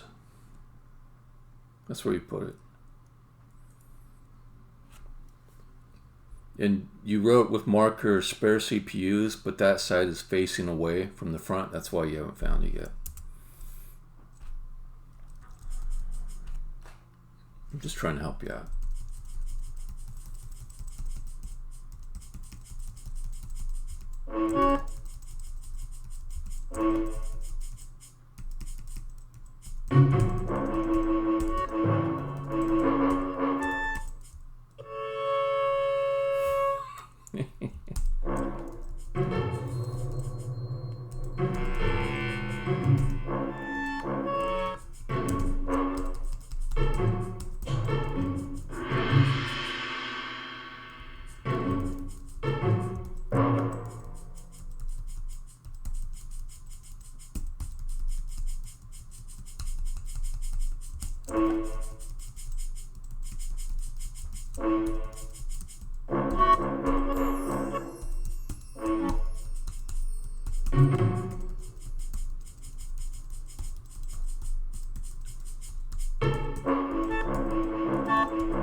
remembered something. So I can land on top of this. Where can I go from here? I need to make it so I can't land on top of these guys.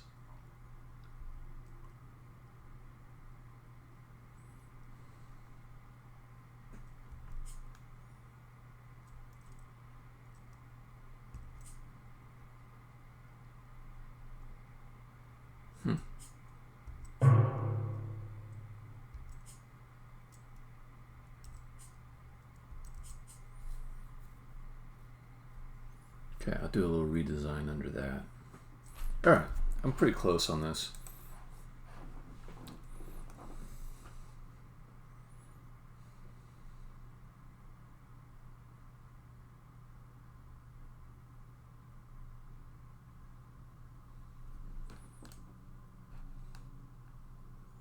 Okay, so let's do this guy here.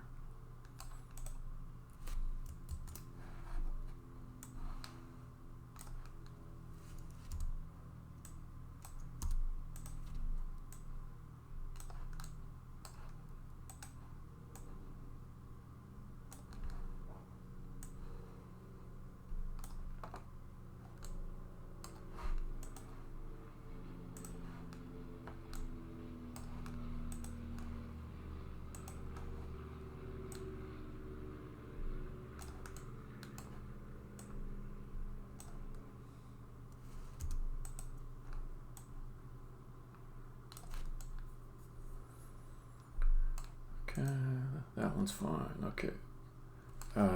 What else did I see? Oh yeah.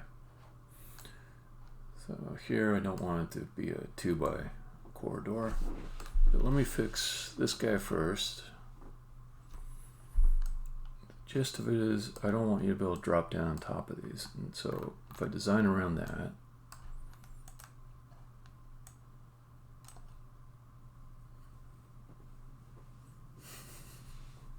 they're your helpers.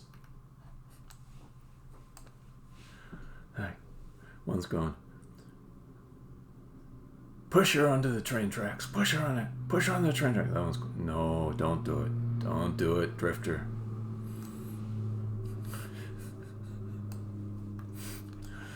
Also, your box of spare CPUs. It's in a box that's inside of a box on the shelf.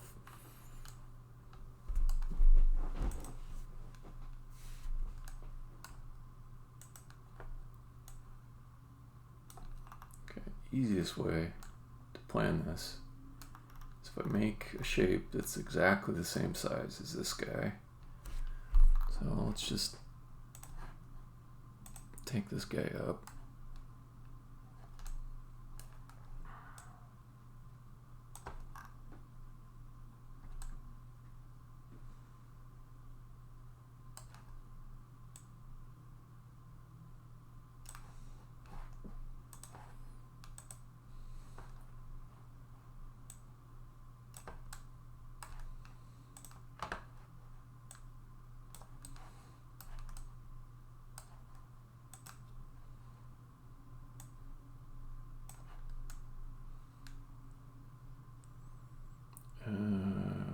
Yeah. So I won't make it go out that far, but I'll just remember I need to keep the lane clear on the other end. Ah!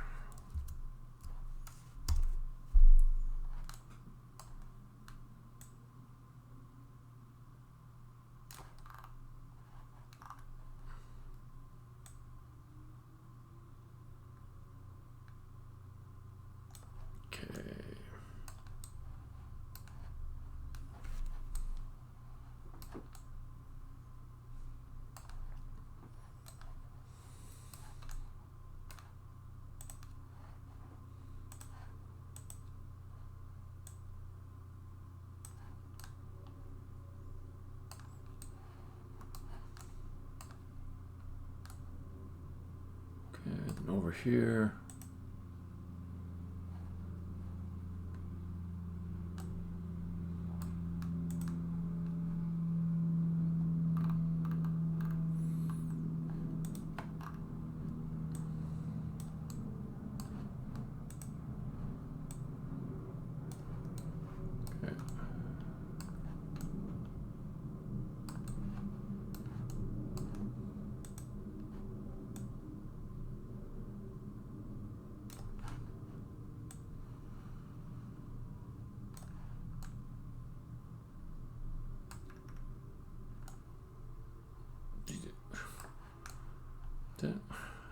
So weird. Sometimes I get jumped over to an entirely different spot than where I was at, and I just don't know what causes that.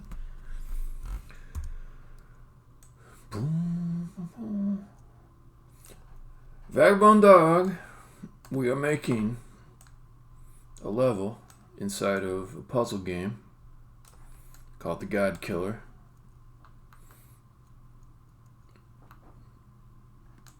All of a sudden, a whole bunch of people coming out of the woodwork. They got all kinds of emojis. That's cool.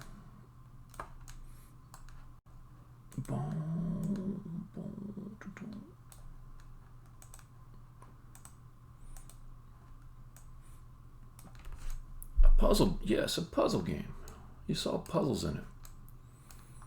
But it's got an action feel to it. It feels like you're gonna kick some ass, but it's all slow and contemplative, or fast if you want it to be fast. I'll show you a quick demo.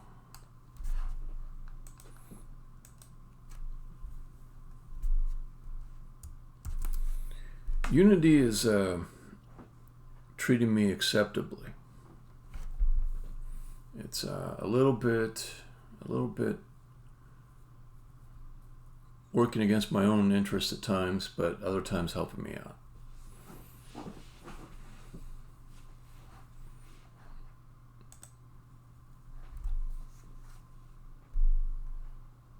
I mean, today it's doing good things for me. Half of it is me just figuring out all the workarounds for different problems that come up. But I'm not as large of a fan of Unity as when I began. Alright, so to explain my game a little bit. You're controlling this lady here. She's got just your basic up, down, left, right, except actually it's north, south, west, east. She also has one other capability called flinging. You hold down the shift key. You move as far as possible without until you reach an obstacle, then you stop. Okay. These guys, they're standing around. They're like your friendly neighborhood policeman. Turn-based, yeah. Clearly, I'm not like saying start next turn, anything like that. Each step you take, everything reacts based on that. So these guys, their message to me is, we're here to protect you, but mainly we are here to protect the grass. Don't walk on the grass. And I'll add that in dialogue later.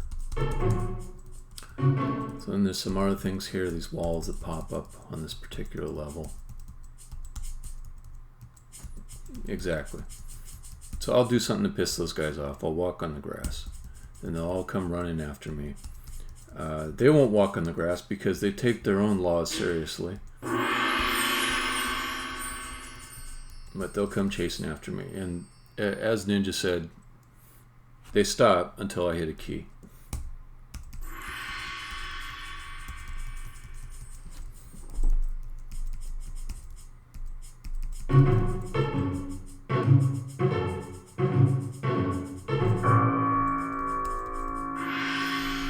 And they got me.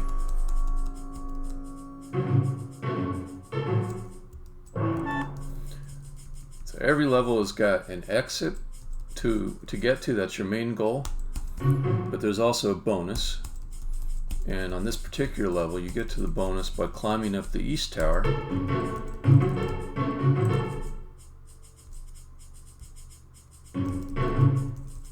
And then flinging west.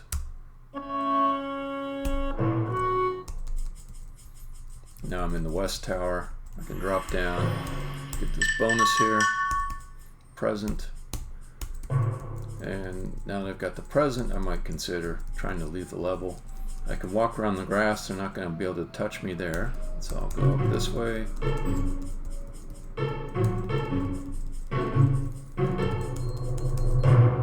There's the level exit. There's a fair amount of variety from one level to the next. A lot of them have to do with pushing blocks around to make certain formations of words. So yeah, that's the game. Been working on it it's coming up on 2 years. Probably got 1 or 2 more years before I can release it. Depends if I can get a little publisher funding or not in the next year. If I don't, then I just do lone indie publisher, which I've done before in other games, and put it on Steam and set up my own payment system, all that.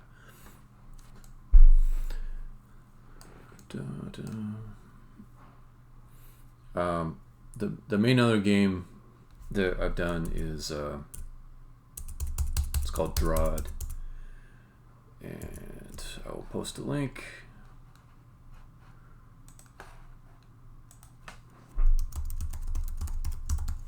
Yeah, that one. That's the one. Deadly Rooms of Death. Good old Deadly Rooms of Death. Alright, so I think on this one, I've got a working level. I need to do some cosmetics on it. And I should be able to finish up maybe like half hour to an hour. There's a modern release of it that will work on later computers just fine. But yeah, I think it was way back in the 93 maybe when I released it. I can't remember now. No, it was later. 95 maybe. Yeah. And there's been like a bunch of sequels. Okay, so let me see.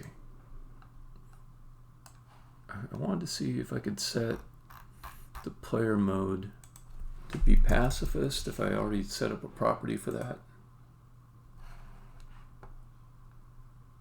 I've not. Huh. Okay, so I will do a little bit of coding around that.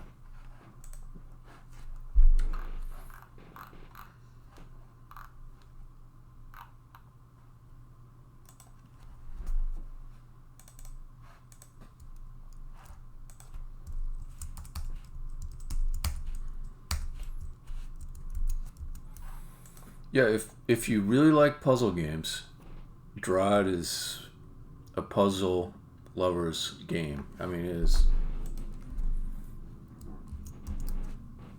it goes deep, man. Yeah, I remember the Slow Software games. Yeah. The blocks in this they seem to be borrowing a little bit of the concept from some of those games. I think there's one called Bolo. So when you push a block, it goes flying all the way instead of just one square. Yeah, so a lot of the same mechanics there.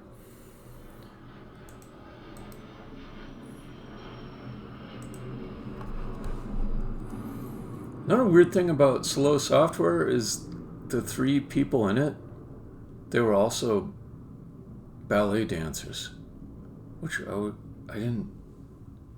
It was interesting that like these 3 people knew each other because they're ballet dancers, which is not a real ordinary profession. And they're like, let's make computer games. I'm like, what? That's pretty cool. I would like to meet those people sometime.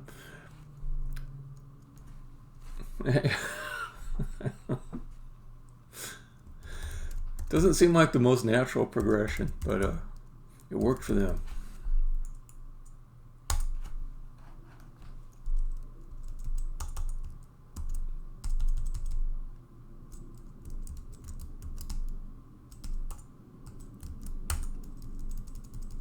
I don't need to execute all. I just don't need that.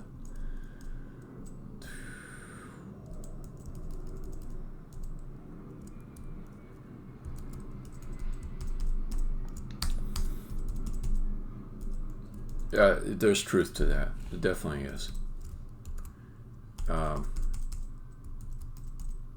It's even hard to say. Maybe like their ballet dancing did somehow influence the games they made.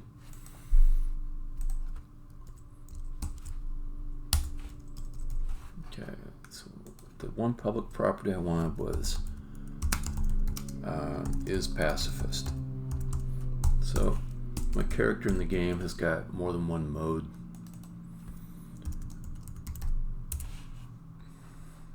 And I want to be able to say at the start of the level if she's going to be a pacifist or not. In this level, she's supposed to be a pacifist.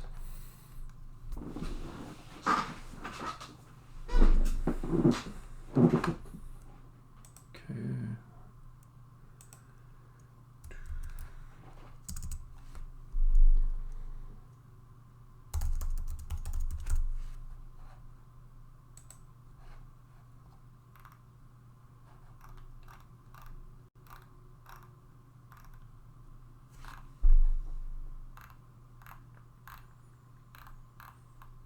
Where is my constructor? Oh, here it is.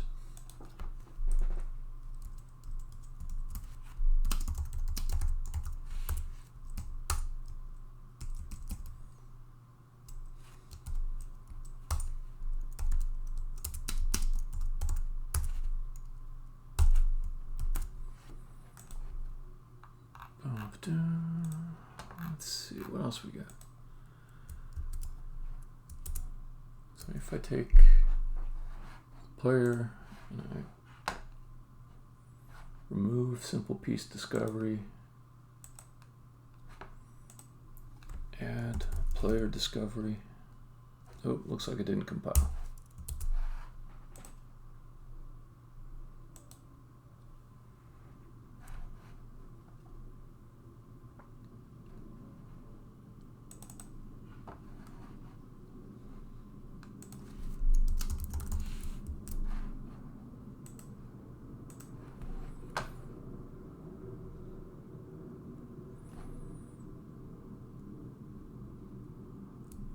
Okay, so now let's try putting that back in. There it is. She is a pacifist in this level. Also, I need to update the regular prefab.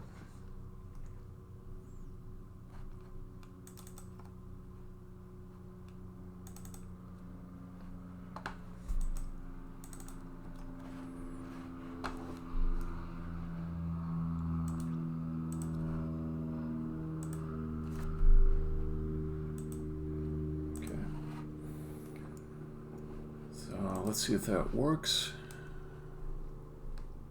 I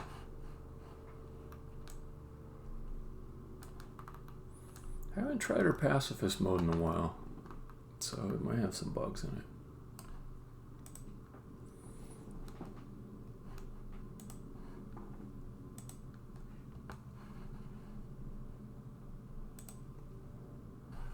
Okay. Hit play, go get rid of some coffee, come back. All day I drink coffee and get rid of coffee.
Alright, pacifist mode.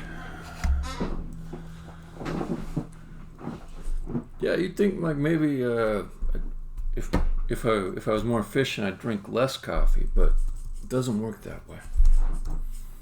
Okay, can I hit him? Nope. Good, that's pacifist mode.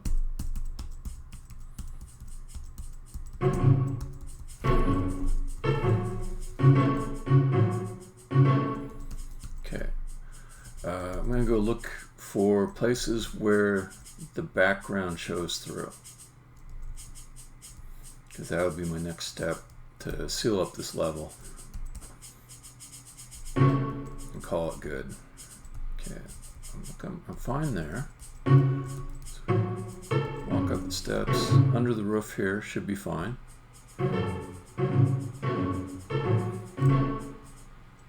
I just barely got the wall high enough to stop from seeing the background here.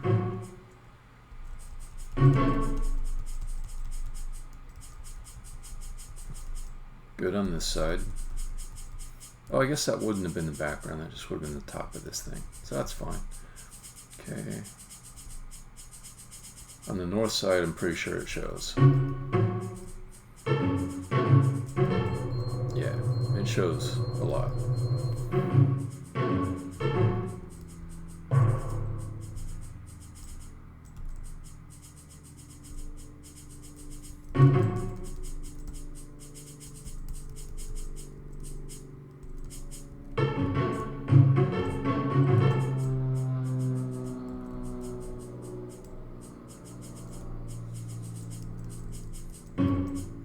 Okay, I can't see it to the east. Don't see it out here. So it's just the north side. I got the background under control for the most part. I am noticing the walk guides aren't showing underneath. I don't know what that's about. Pretty sure. Oh, there it is. Oh, background processing taking a while there.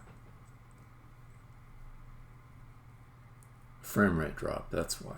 Because I come up here, there's more polys to show. So,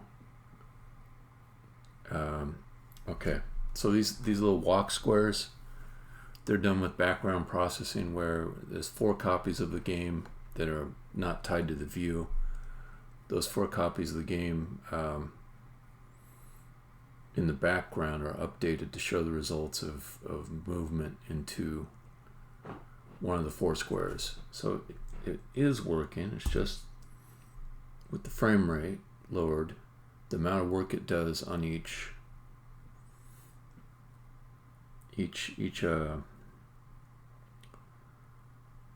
frame it gets is it has to be spread over a longer duration of time. So I might play with that a little bit more. My feeling is I'm probably not doing enough work on each one.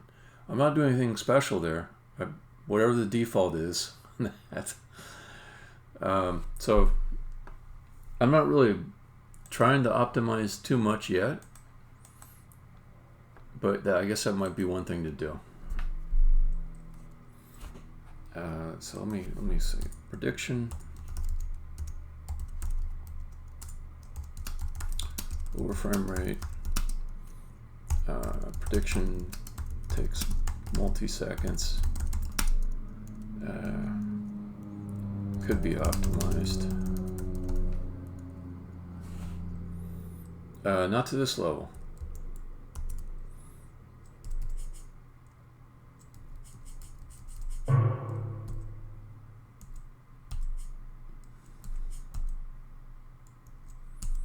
Okay, that's a problem.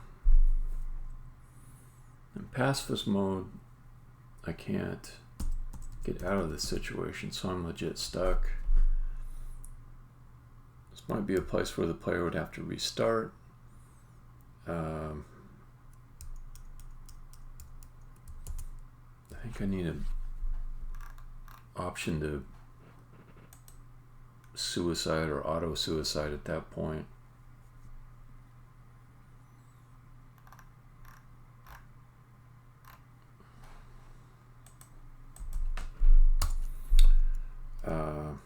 With no options of movement left for player.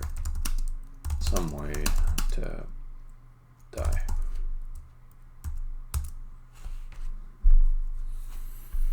But I'm not going to worry about it for the level design. I think that's more just an engine improvement. Okay, so I could go and exit out of here.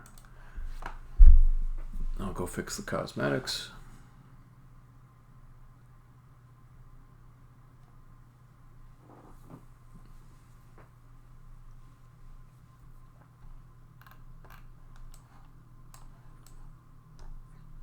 Okay, this needs to go up higher. I think I'll just make kind of like a amphitheater style of geometry around it.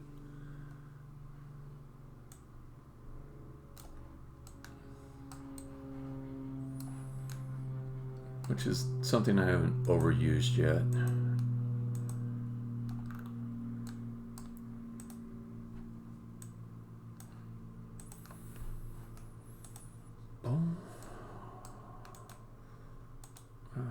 Okay.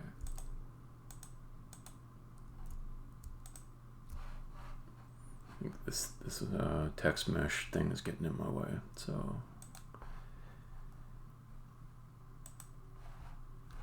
pull that out a bit.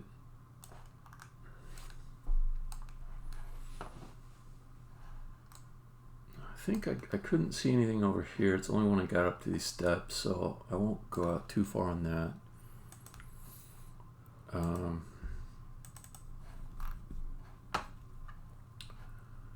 Use the scenic wall, and then also I'll set the ignore raycast, and that'll let me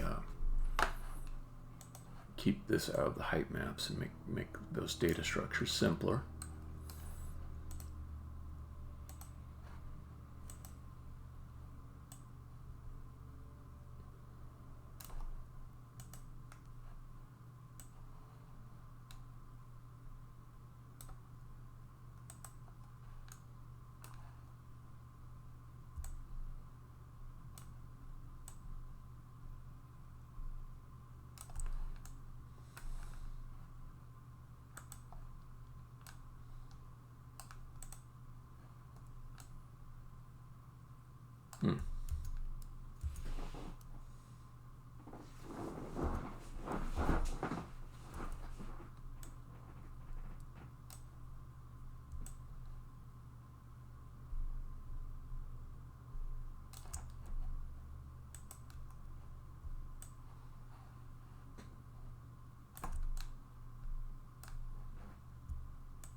Yeah, finishing touches on this one.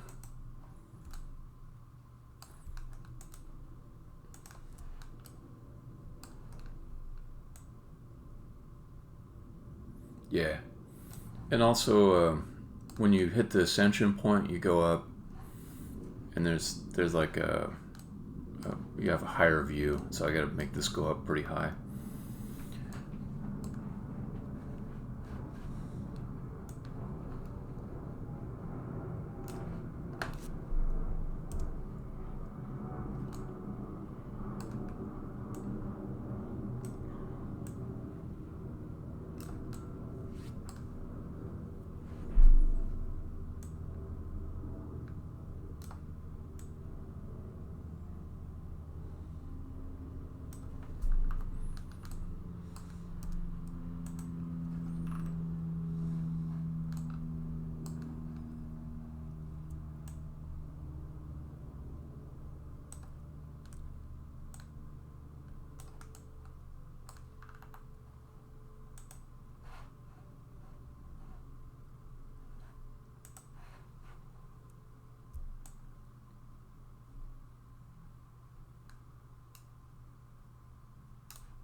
Stupid text mesh.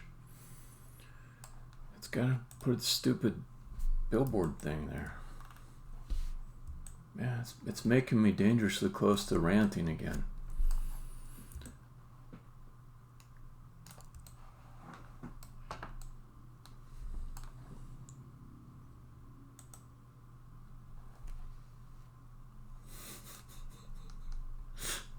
I'm trying, man. I'm trying. I can feel the rant levels rising.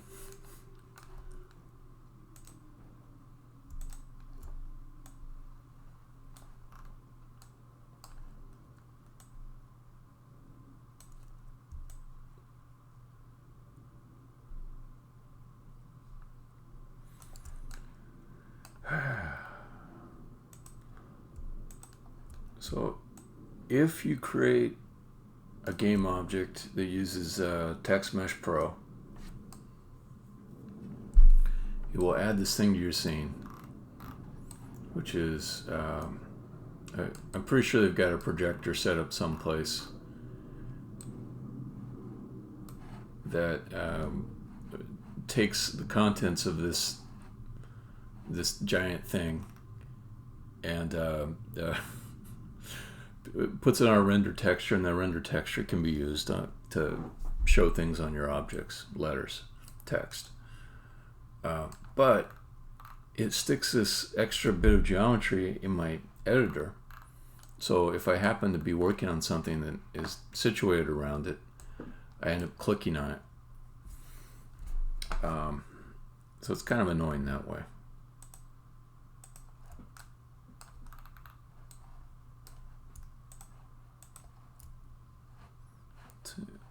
But I'm almost done with this, so I'll not do a more advanced workaround to it. Advanced is the wrong word. What I could do is take the game object I'm working on, just move it temporarily to some other place and edit it there, so I'm not getting messed up.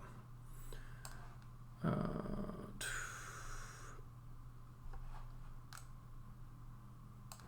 take this.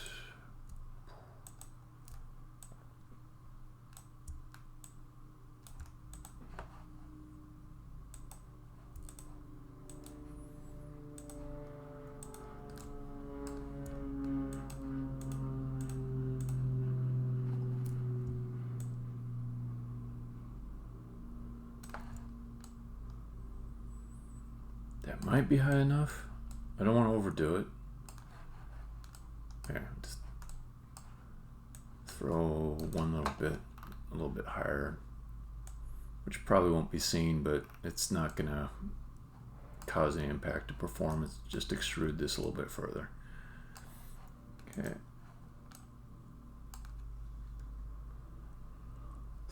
Let's add the decorations in while I'm at it, because that would be the other final touch. So to do that, I need to hide all the things that would be messed up if they had decorations on them.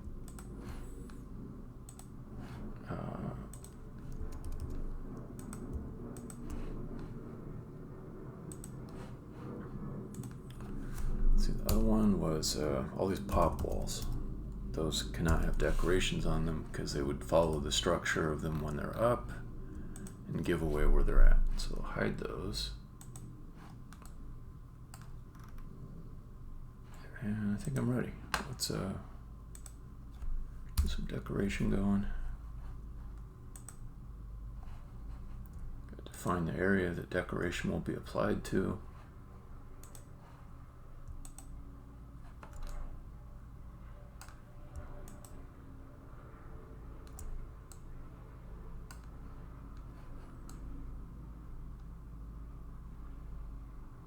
That'll probably do it. Just using those object selections to make a bounding box. Okay, so this is the yellow box is what decoration will be applied to.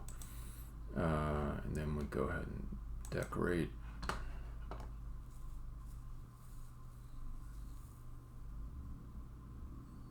Okay, let's see how it did. Okay, that looks good.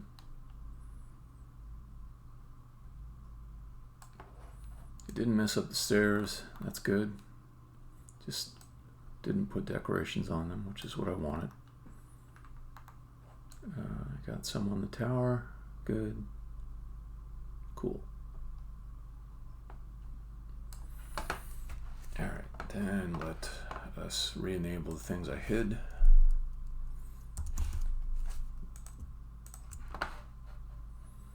This is probably going to be a release candidate. Oh, I should look at lighting too. Okay, pillar.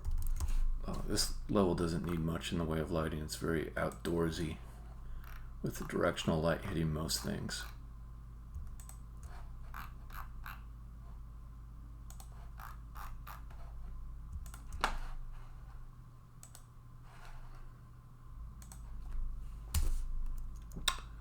Pop walls.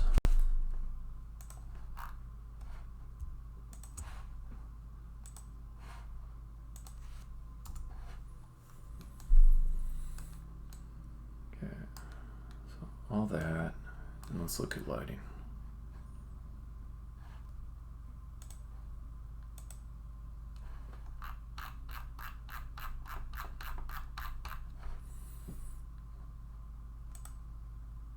I think these are two empty objects I can delete. Yeah, delete those. Okay. Directional, the exit light is good. Point light, what is that? I don't think that's doing anything. Just get rid of that. Spotlight, what is that?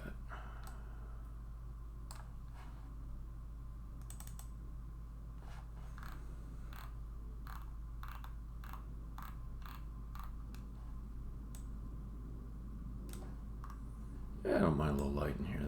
That's gonna look good. Let's do that. I think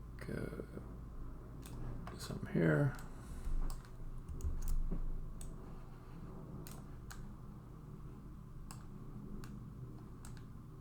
That side's really bright, so I'll not mess with that.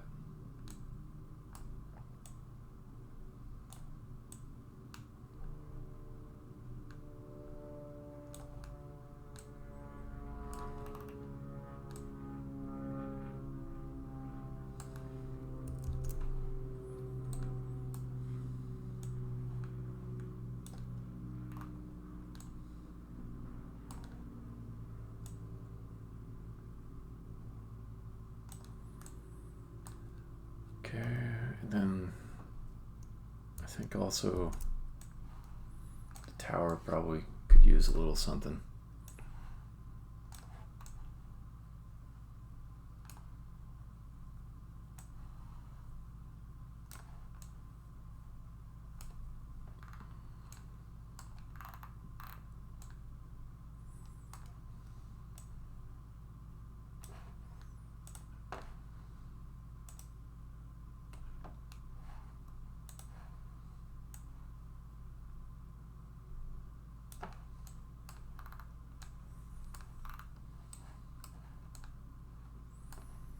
The thing about point lights that always seems a little off to me is there's this thing where they light up the center of a surface so much.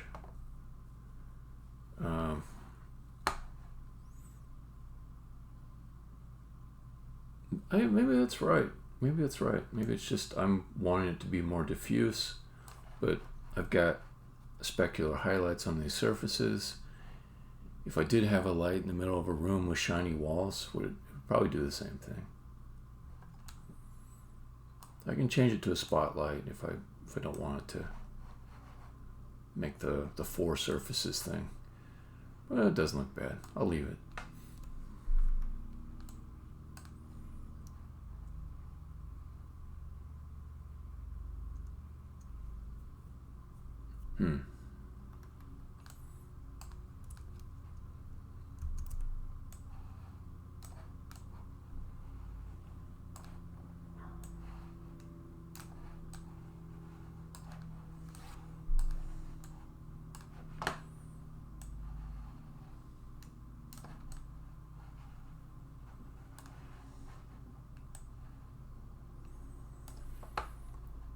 Okay, so you're going to jump to the other side. I just want different lighting when you get there. I think just white light will be fine.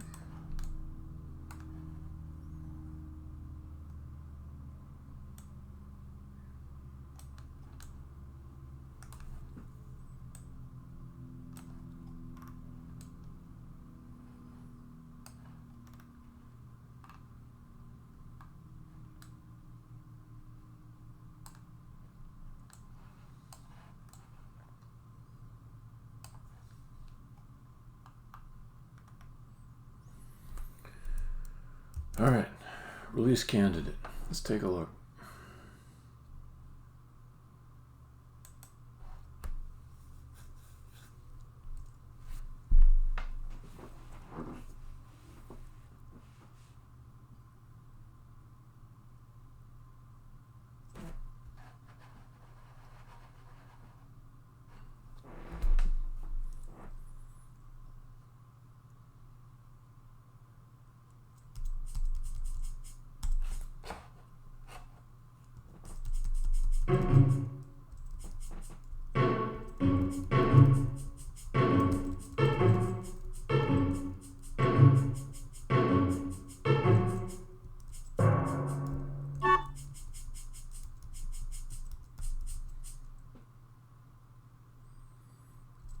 Killing streams? How do you mean killing them?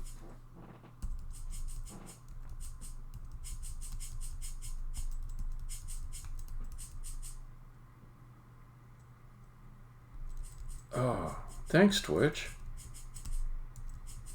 Although I'll tell you though, on OBS I see a little network health indicator or bandwidth or throughput rate, and I did just recently see it drop down to red and then come back up, so that might be the cause of it. And then it would be, not sarcastically, thanks Twitch, it would be, thanks Comcast, my internet provider.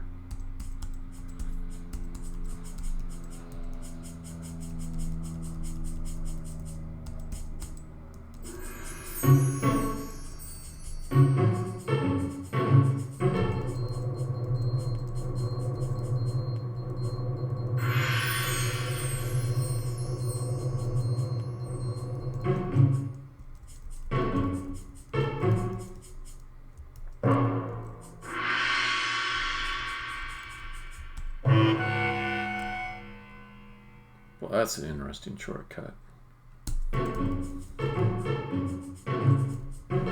Yeah, you can be out of this level in 10 seconds.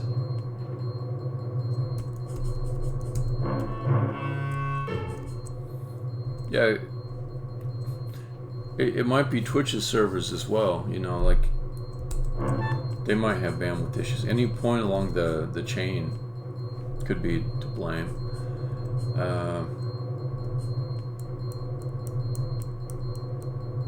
Just thinking about.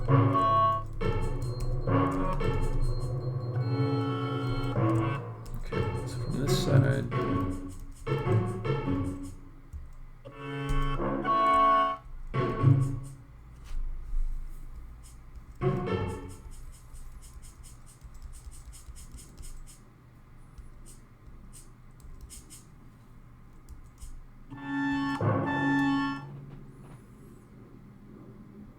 So that's a way to get there really fast, but I'm not going to worry about it.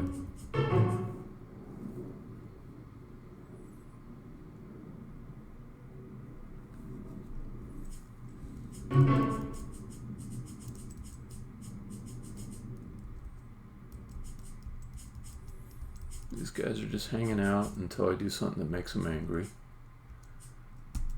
Oh, now they're mad.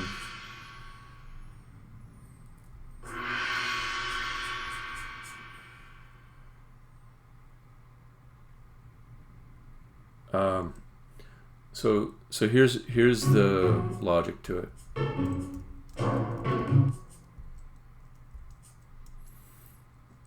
Whichever egg is the M egg that says M on top, that's the one that the bad guys should not be born from. So that one will be reserved for the player. But since you can touch the other egg and switch it, the egg can change where the bad guys are born as well.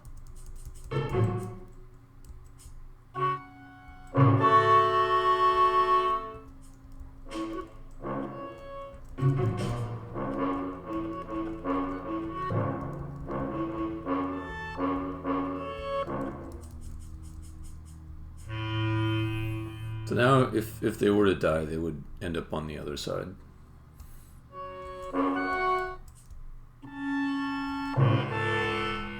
Then it switched again. Yeah.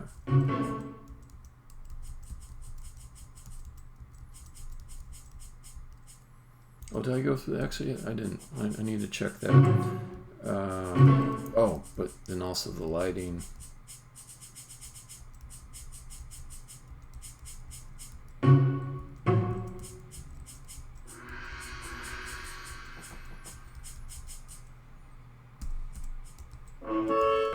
That looks good.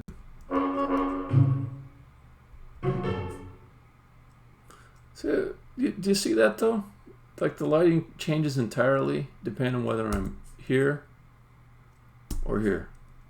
That's pure Unity. That's I didn't write some code that said I wanted the light to change as soon as you step over there.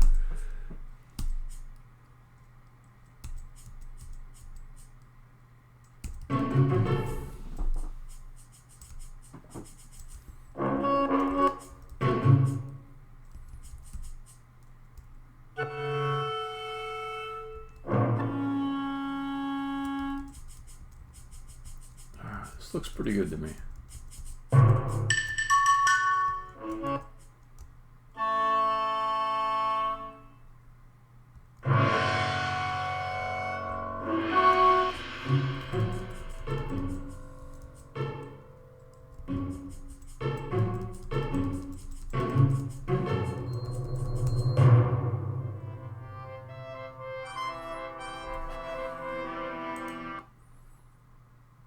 Yeah, okay, that's it. That's 100% on that level. I'll do the thumbnail cam. Oh, come on. Jeez. Alright, thumbnail cam. This is where you get a chance to do the nice angles that aren't top down. That's a pretty good view. I don't like showing the little yellow things, which are editor only objects. I'll see if I can angle it so they're not visible. There we go.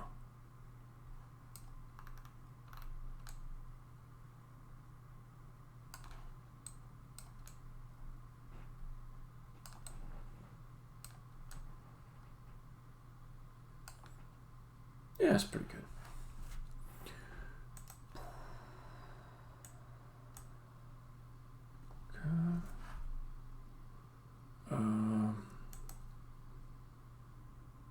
Let me also save this as the thing it is.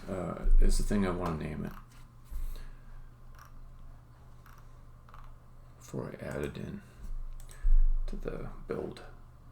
So we'll call this Sacred Lawns.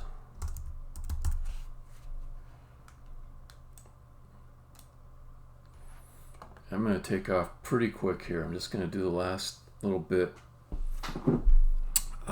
of making this level fit into the level sequence.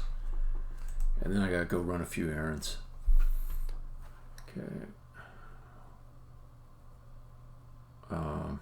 Okay. So save again. Or pre-process the level again. I'll generate the thumbnail. Go here and add this my 23rd, 24th.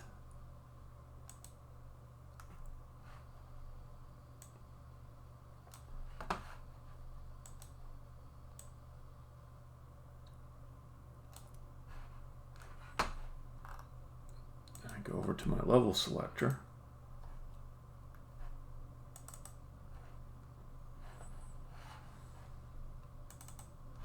Yeah, this is number 24. That's a nice number. Bam, one more. Save that.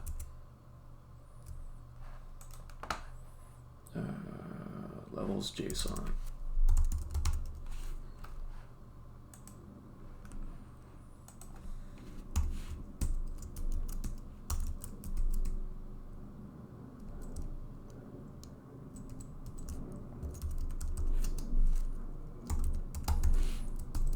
That's right. This is 150 minus 24 to go.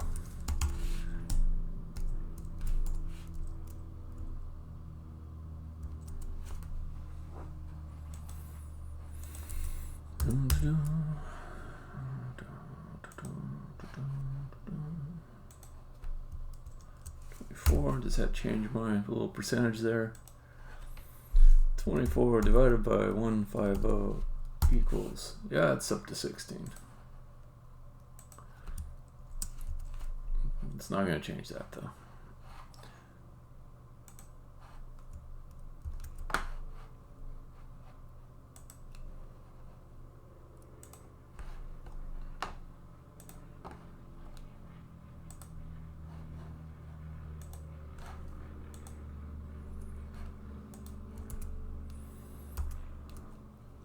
Alright, let's see it in the level selector.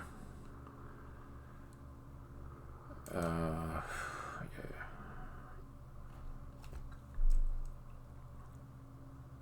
I might have to play through the previous level. The School of Blocks.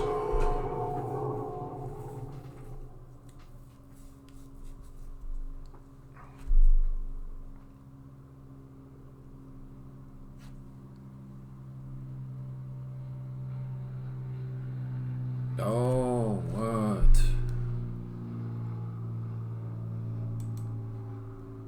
That looks like an error. It is. It is exactly like that.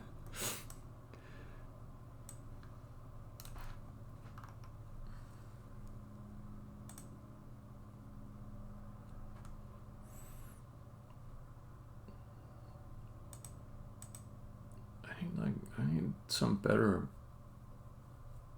error messaging here, because this is probably something much more straightforward that I have to do. It's causing it to screw up. It happened earlier.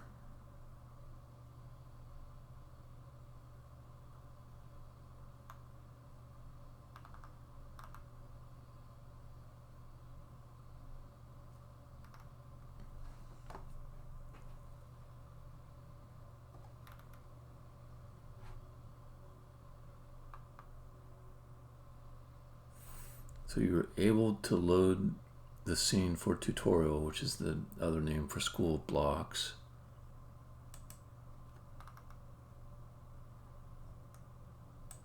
That's it.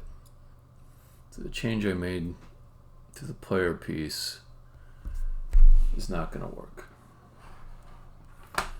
Alright, so that means I can...